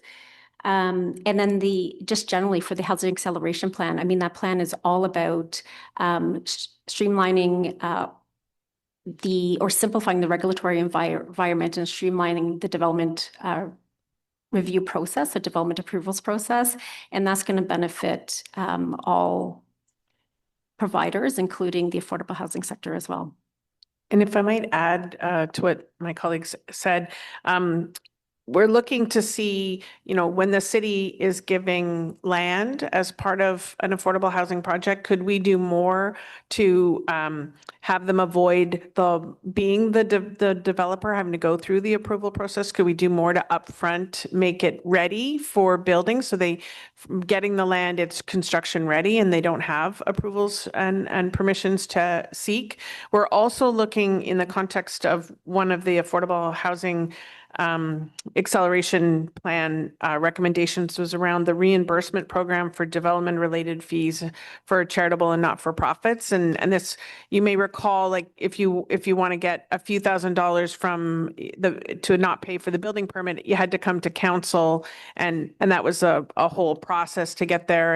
And now you've directed that to be done by staff. We'll be bringing a report back to committee, but we are looking at the full suite of costs and permissions, because it's a lot of small items, but it's not even so much about the money, it's the time to figure out which, how many doors do you have to go in to get all these different permits. And we're actually using some of the pro forma information that the Ottawa Community Housing has made public in terms of what they do as a template to make sure that we eliminate the post-approval barriers. Because sometimes, we spend a lot of time talking about zoning, but it's a long slog to get through the post-approval piece, and we want to make sure that we're supporting housing to get to construction as fast as possible. So those are a couple of specific additional things we're looking at.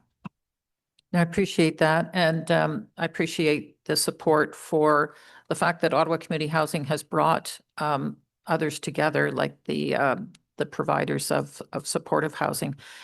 So collectively, so that we can work together on building more supportive housing.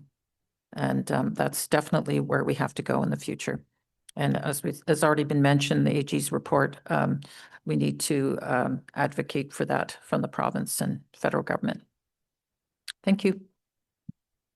Thank you very much, Councillor Kavanaugh. Vice Chair? Thanks, Chair.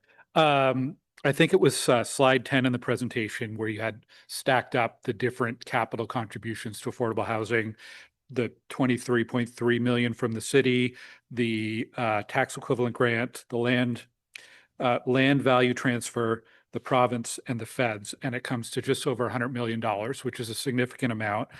I noticed the provincial amount is quite low. It's under 4% of the total. And we did not receive funding through the Building Faster Fund, or we won't have funding towards 2026. Of the money we might have received by the province, if we had received the full money from the province, how much of that could have been included in that slide? Like, I'm trying to sort of quantify how significant that would have been from a provincial contribution to affordable housing specifically. Thank you for the question. So with Building Faster Fund, it's a funding that was really directed towards a number of different things. So one of the key areas that the City of Ottawa was using was really infrastructure related, so housing related infrastructure. So that's actually where the majority of the funds were being utilized. And so that does contribute to housing because it helps unlock housing. But I don't have the direct figures because we had made a choice on that one to use the half funding more for 90% of the funding going towards affordable housing, and then the BFF to really look at the housing enabling infrastructure. There was when we did receive the funding, I'm guessing, but it was in around maybe 15-20% that we were directing towards affordable housing, and we have a handful of projects that were funded through the BFF directly in that way. Okay, so several $1 million, still pretty. Several million, yeah. Yeah, okay. I feel like we're in a less precarious situation in terms of funding than we might have been 3, 4, 5 years ago. But there's a lot in the report that points to risk, the current housing environment, costs of building, funding from the other levels of government. How would you characterize the risk? Like, are we still in a precarious situation, or are we more solid than we were a year or two ago? I think we're all kind of reaching for the mic. We can all probably speak this on. I think, as I gave my update last week at my table of the budget and talked about the market conditions, I think obviously, globally in the North America, in the country, it's a very weird economic condition. When I look at the demographics, I think we're in an okay position from the city of Ottawa in terms of our area. We're always, you know, we usually have our federal sector, our tech sector that kind of bounces back and forth in terms of, you know, job losses and job creation. You know, in light of the federal job cuts, you know, there's also big investments from the feds in terms of D&D. How much that money, not D&D, but defense sector, I should say, apologize for that, but how much that money will come into this city in terms of the tech sector and the local talent here. So it's a very interesting dynamic because it's going to be interesting to see how it plays out. So there's obviously still a risk there. We're still projected to see some growth in this area from an economic position. But it really, you know, I think things are positive, but very low positive outlook is how I would deem it. From a funding perspective, I think, you know, this term of council and the budgets that we put forward and line the priorities and all the work outside of the dollars, you know, there's more than dollars that kind of benefits us here, as Marcia talked about, and Debbie, the Housing Accelerator Fund, looking at the process. I think there's a lot of non-dollar things that's been done in the past year or two, specifically this year, that will help the process even get better value and return on the investments, if that makes sense.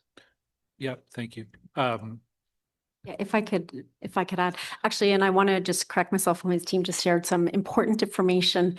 So in fact, we invested a significant amount of Build Fasting Fund to affordable housing. It was 24.5 million for 3 projects, 160 units, so a significant amount. With regards to risks, and specifically related to affordable housing, I'm going to say we're in a uncertain time. That's how I would characterize it. We saw construction costs escalate at very significant levels, so between 50 and 80% in just a few years. The affordable housing sector obviously is most vulnerable to being able to absorb any of those costs, rely heavily on government funding. And that kind of leads me to the next uncertainty is we don't know yet what the government funding looks like. And so that creates a lot of uncertainty, uncertainty for the sector.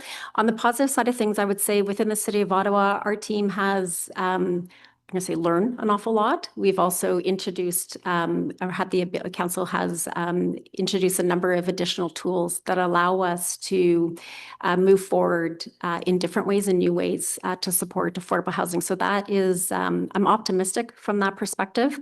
And we are also actively exploring other ways to finance and fund affordable housing, such as the bond pilot with Ottawa Community Housing and looking at, can we expand that to others? We know that CCOC has raised capital through the bond markets more recently as well. And there are emerging entities that are really looking to leverage philanthropic dollars at scale across the country that we're looking to learn more about as well. So optimistic that we have an expanded toolkit that can help us. And then the caution around the economy, the cost, and the fact that incomes just are not growing at all in line with what it costs to build housing. And so what it costs to be able to rent and have a viable development in place.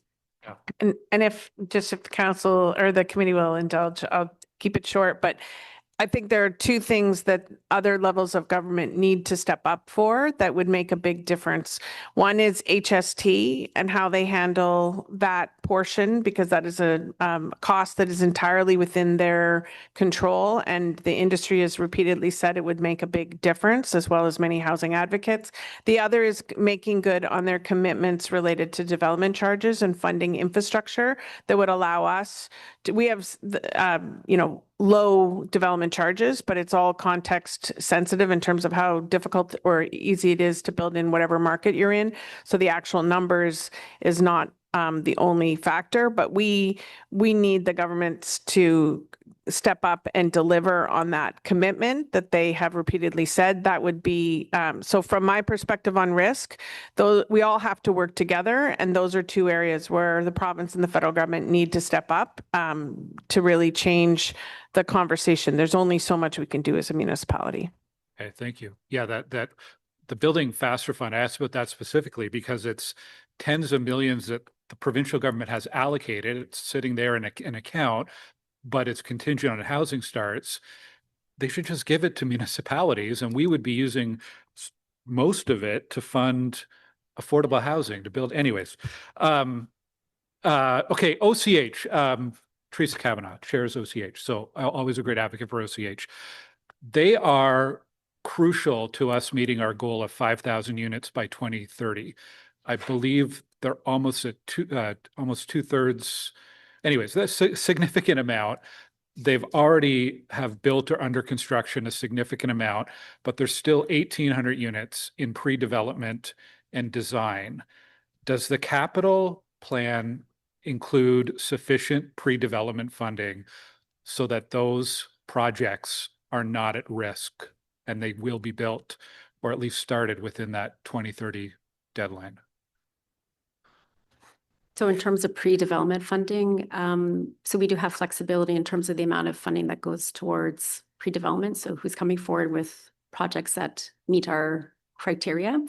So I do think that there's enough pre-development funding. We have a healthy pipeline, as I mentioned, and what we're trying to do is really ensure that we have the capital to ensure all of those projects get to completion. And that's where we're focusing the majority of our effort currently, while continuing to maintain that pipeline and keep it kind of moving forward. With regards to the 5% target or the target for the Housing Acceleration Fund, we're on track absolutely to meet that target. We're sitting at about 80%. So we have another year to go, and we'll absolutely be meeting that target in terms of the affordable housing requirements for the HAF program. Okay. Because if OCH succeeds, I think it's a good sign we're going to succeed on both of those. If they run into roadblocks, we could really be at risk on all those numbers. So how do you go about balancing the larger providers like OCH who are building at scale versus some of the smaller ones where my sense is there's a lot more risk in terms of meeting delivery deadlines?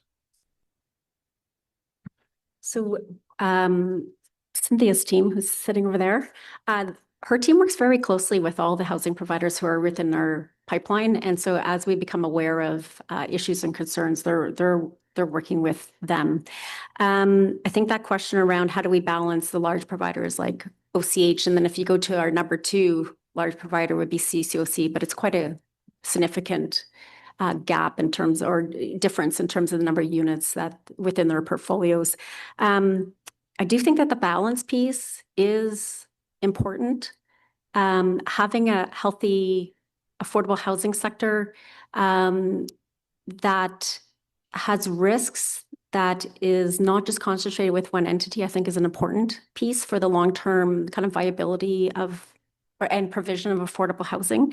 Many of the smaller providers also have kind of specialized skills and clientele groups. And so you don't necessarily want to lose that. There's a richness in having it. What we're really focused on is trying to, and we're going to be engaging in this work, but the idea that we brought forward through the Housing Acceleration Plan and that Council endorsed and look for us to come back with some recommendations on was not so much about, just focusing on one entity, but it was how do we leverage the skills, the competencies that exist within the sector and put that to good use for all. And that's not to say that there is an opportunity for consolidation, and we look for that opportunity as well. But Councillor, I think the way that you put it in terms of balance is exactly what we're trying to strike, is the balance between the efficiency that we can gain through Ottawa Community Housing, and how do we work with them to become even more efficient, especially as, potentially there's funding through Build Canada Homes who has big ambitions to achieve a lot in a short period of time. So we're actively working on that. So we're ready to go, while still also ensuring that we have the right, a healthy and strong kind of sector. Well, you'll see some consolidation, but you still see that diversity of the offer out there. Okay. And I guess my last question again is just around predictability for OCH. Typically, they've received 10 to 15 million in yearly capital funding for affordable housing. Looking next year and beyond, does staff anticipate that there is that predictable baseline level that will be allocated to OCH going forward? What we know that is predictable is what is in our long-range financial plan for affordable housing. So that's the municipal contribution, the base allocation, unless council decides to change that. But otherwise, in terms of being able to provide that level of funding to one entity or to all of them. That really depends on funding coming in from other orders of government as well. And so there's no ability for us to provide a guarantee around the funding, but we are looking with our colleagues in finance and corporate services at ways that we can leverage debt financing, for example, to help even that out and to provide another funding mechanism that even if the other orders of government don't come in the same way or to come in with the same amounts of funding, that those developments can continue. And obviously, Ottawa Community Housing is a great organization to pilot that approach with and to see whether that's something that could be expanded as well. Okay, thanks, Chair. Thank you very much, Vice Chair. Councillor Curry. Thank you. And thank you, Councillor Gower, for highlighting all the risk. That the main topic of my questions is about risk. So we have this budget in front of us for this committee. And my question is, and it's not exactly the same as Councillor Gower's, but if you had to, this question to staff, maybe to Cyril, maybe to each, if you had to highlight the very most significant risk, the one that keeps you up at night for this particular budget, so that we would not be able to stick with this budget, we would go over budget, what would that be? Chair, for me, I think that's an easy one. I think I've said this before, it's the provincial and federal funding. Number one is the predictableness of that, or I should say the lack of predictableness. And then the changing landscape from the province and the feds in terms of all these different bills. I don't like bill anymore because there's so many bills that impact us that we got to shift on a dime. But I think if there was, more predictability over a longer term as opposed to a year-to-year changeover there, and if we had more flexibility, if they gave us the money with more flexibility on how we allocate it, we can definitely get better value on return of that. So that would be where my risk would be. I would completely agree with that, having just written the memo on Bill 60. And honestly, Mr. Chair, that is what I would like just a little bit more comment on that, because I read it as well and read what they've put out so far, and also just the concept of not having a site plan. I mean, what does that do in terms of our budget? I really do want to stick to this topic. You see everything that's in Bill 60. What does that actually do for this budget here? Chair, I don't know if we really know yet to the extent, right? That's the other challenge that we're always faced with is I don't want to be too whatever, but these things are forced to us, and then we got to react to it, and we got to unpack that and really understand, digest it. I don't know if we really know yet. I think that's the work that we got to continue to do.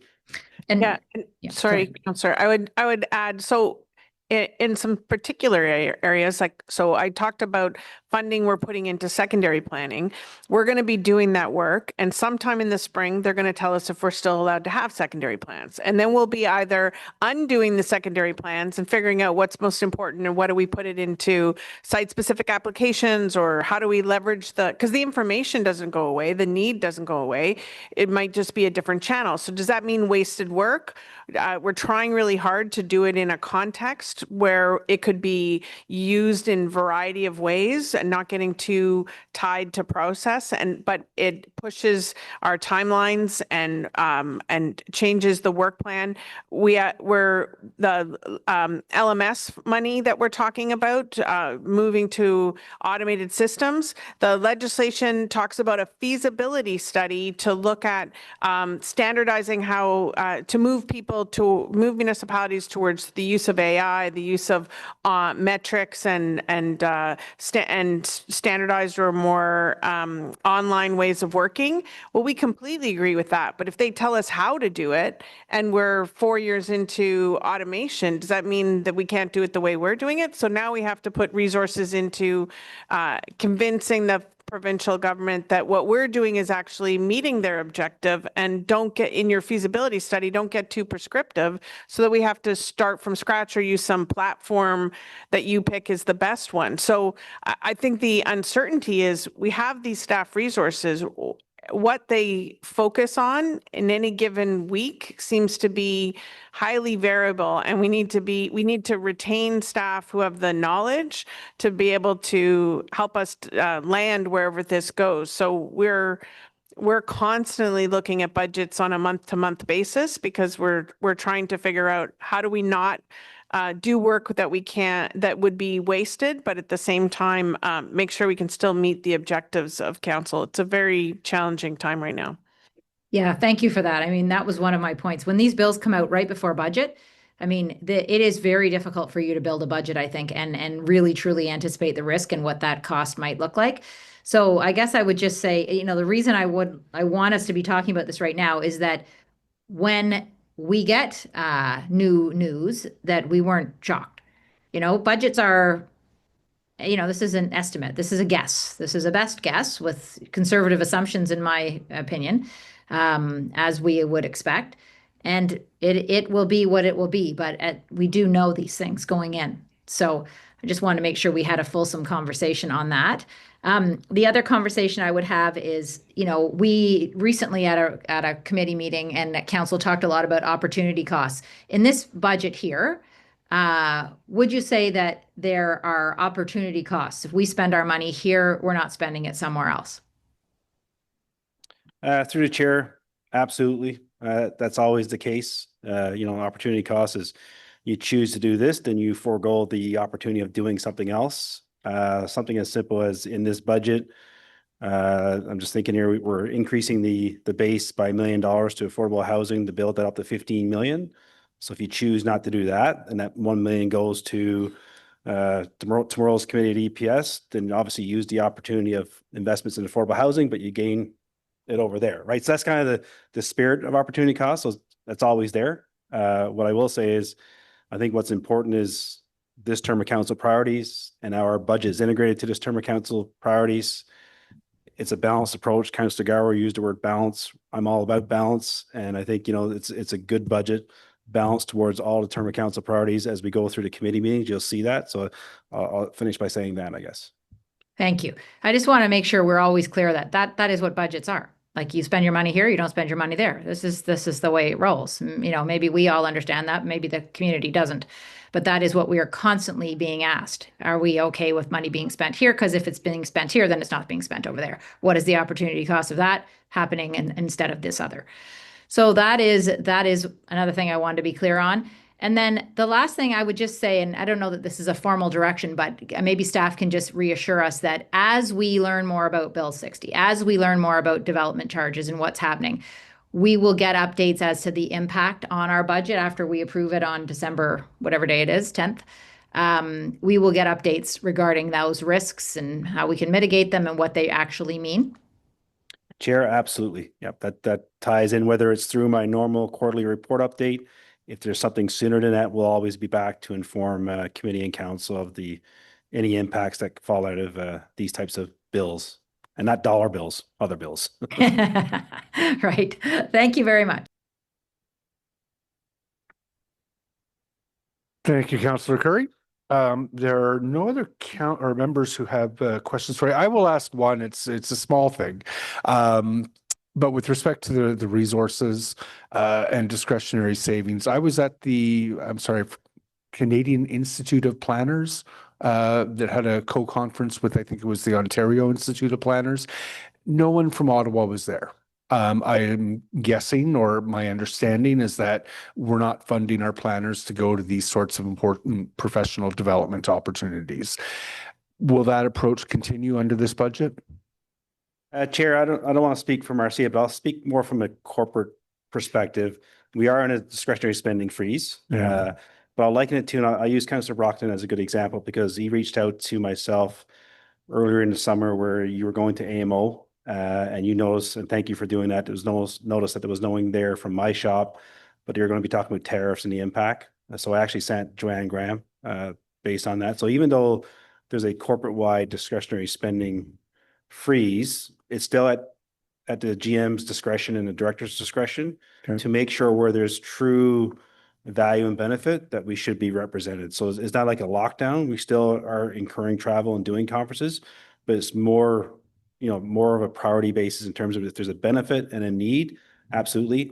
One of my fleet staff wrote in Edmonton earlier this year looking at some hydrogen type capabilities coming from the green fleet strategy. So we are doing it. It's just more targeted, if you will. Okay, I'd like to see our planners at that conference next year in some number. That was the only question I had. Thank you very much. So members, thank you very much for a thorough discussion of both of those items. There is, I don't see any further questions. With respect to 4.1, the operating and capital budgets, there is a roadmap motion. Do members want the whole thing read out? No. Yeah, so that's up on screen. Is that carried? Thank you. And then with respect to the affordable housing capital strategy and update, is that item carried as recommended? Wonderful, thank you. So that leads us to our last item on today's agenda, which is going back to item 5.1, the Build Ottawa 2024 annual report. I know we are about to lose one more member, Councillors Curry, Lowe, and Tierney. I'm hoping that we can keep you around the table for another half hour or so. Thank you. I'll be here for the whole thing.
Good afternoon.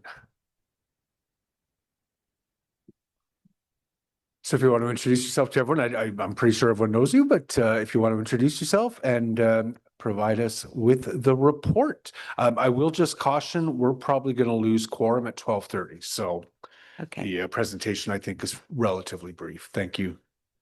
Well, I can start. My name is Pamela Sweet. I'm the chair of Build Ottawa.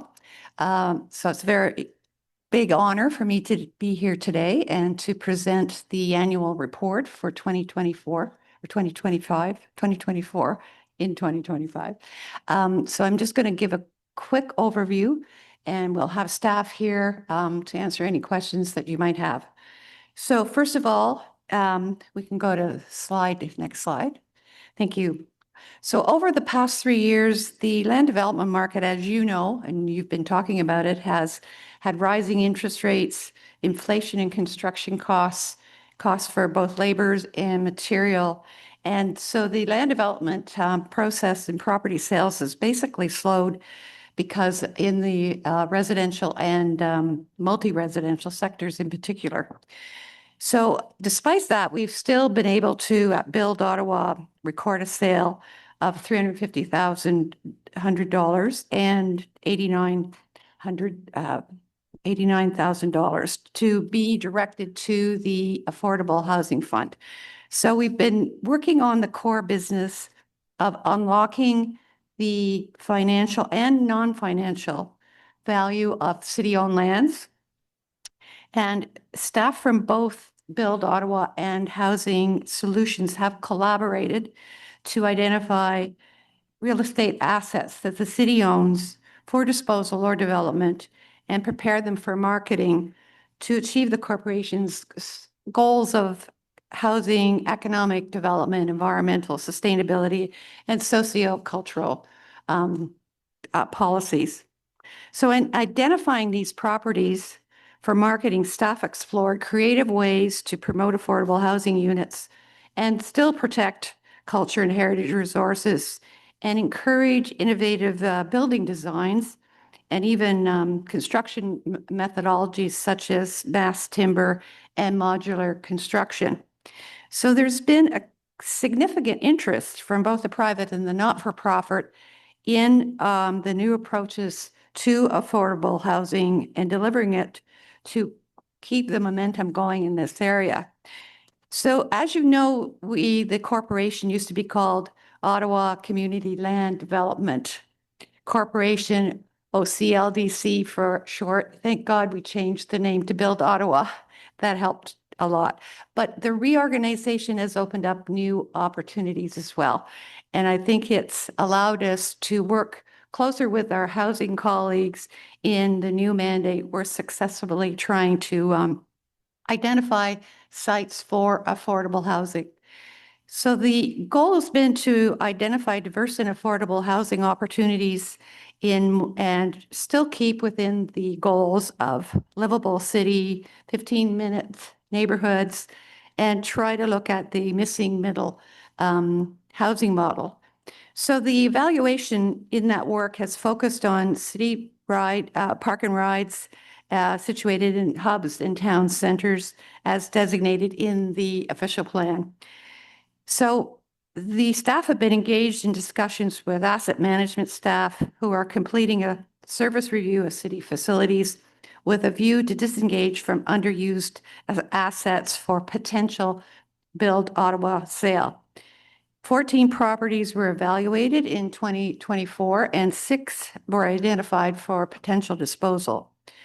2 of the properties were marketed through the city's regular disposal process, and 1 is going to close before the end of this year.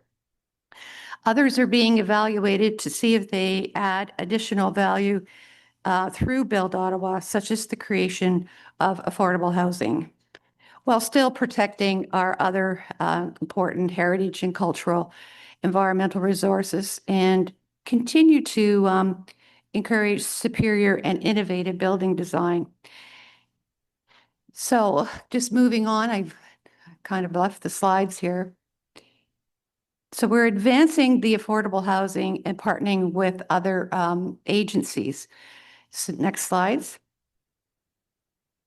So I think, as mentioned earlier, the land development market has trended downward during the last 2 years relative to what we saw from 2020 to 2022. So for this next term of council, and we can go to another slide. We'll be looking ahead to see where we can look at more surplus properties owned by the city and be engaged with other stakeholders and the City of Ottawa client groups responsible for city property management to work together to further the housing mandate of social and cultural, environmental, and financial goals. And we'll continue to be creative in trying to build Ottawa's portfolio. So thank you very much for the opportunity. Hopefully there may be some questions.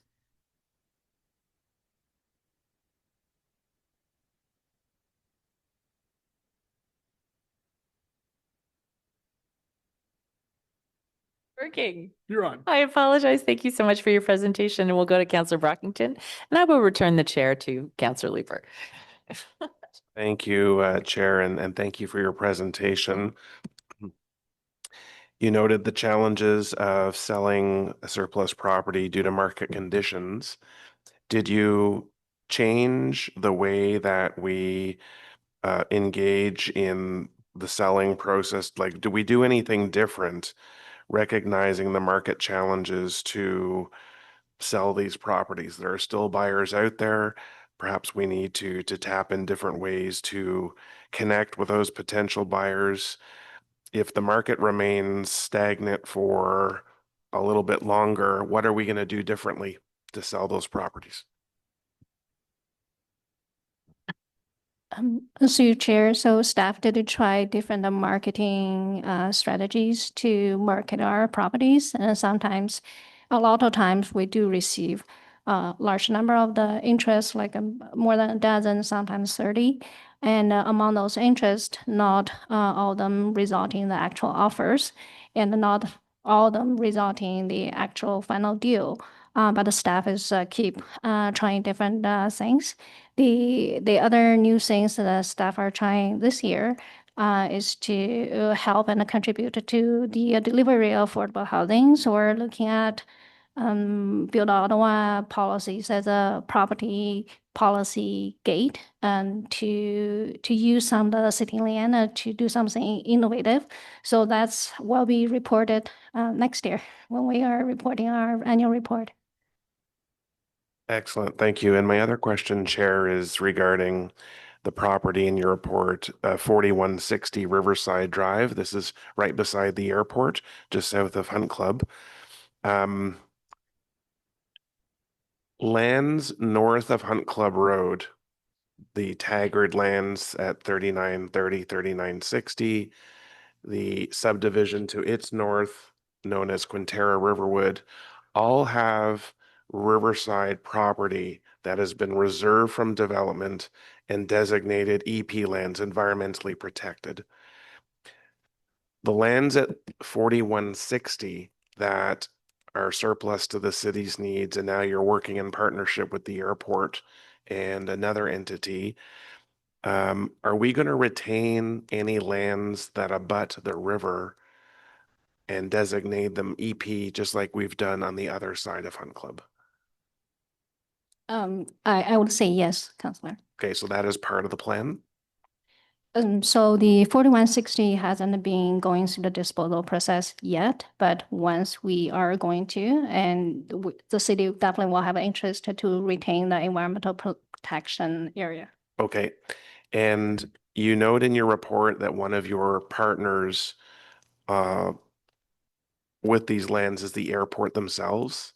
This land is significantly closer to the airport than the lands on the north side of Hunt Club Road that they've since appealed.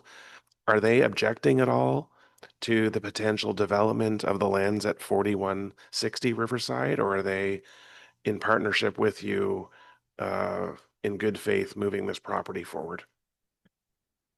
So through the chair, Councillor, the airport objection to development is more focusing on the residential development in the area. So the site is more suitable for non-residential uses. The staff's effort was more to coordinating the availability of the servicing to the residential development to the north of the Hunt Club, which was a successful exercise. Fair enough. Thank you for that. Thank you, Chair. Thank you very much, Councillor. I don't see any further questions for you.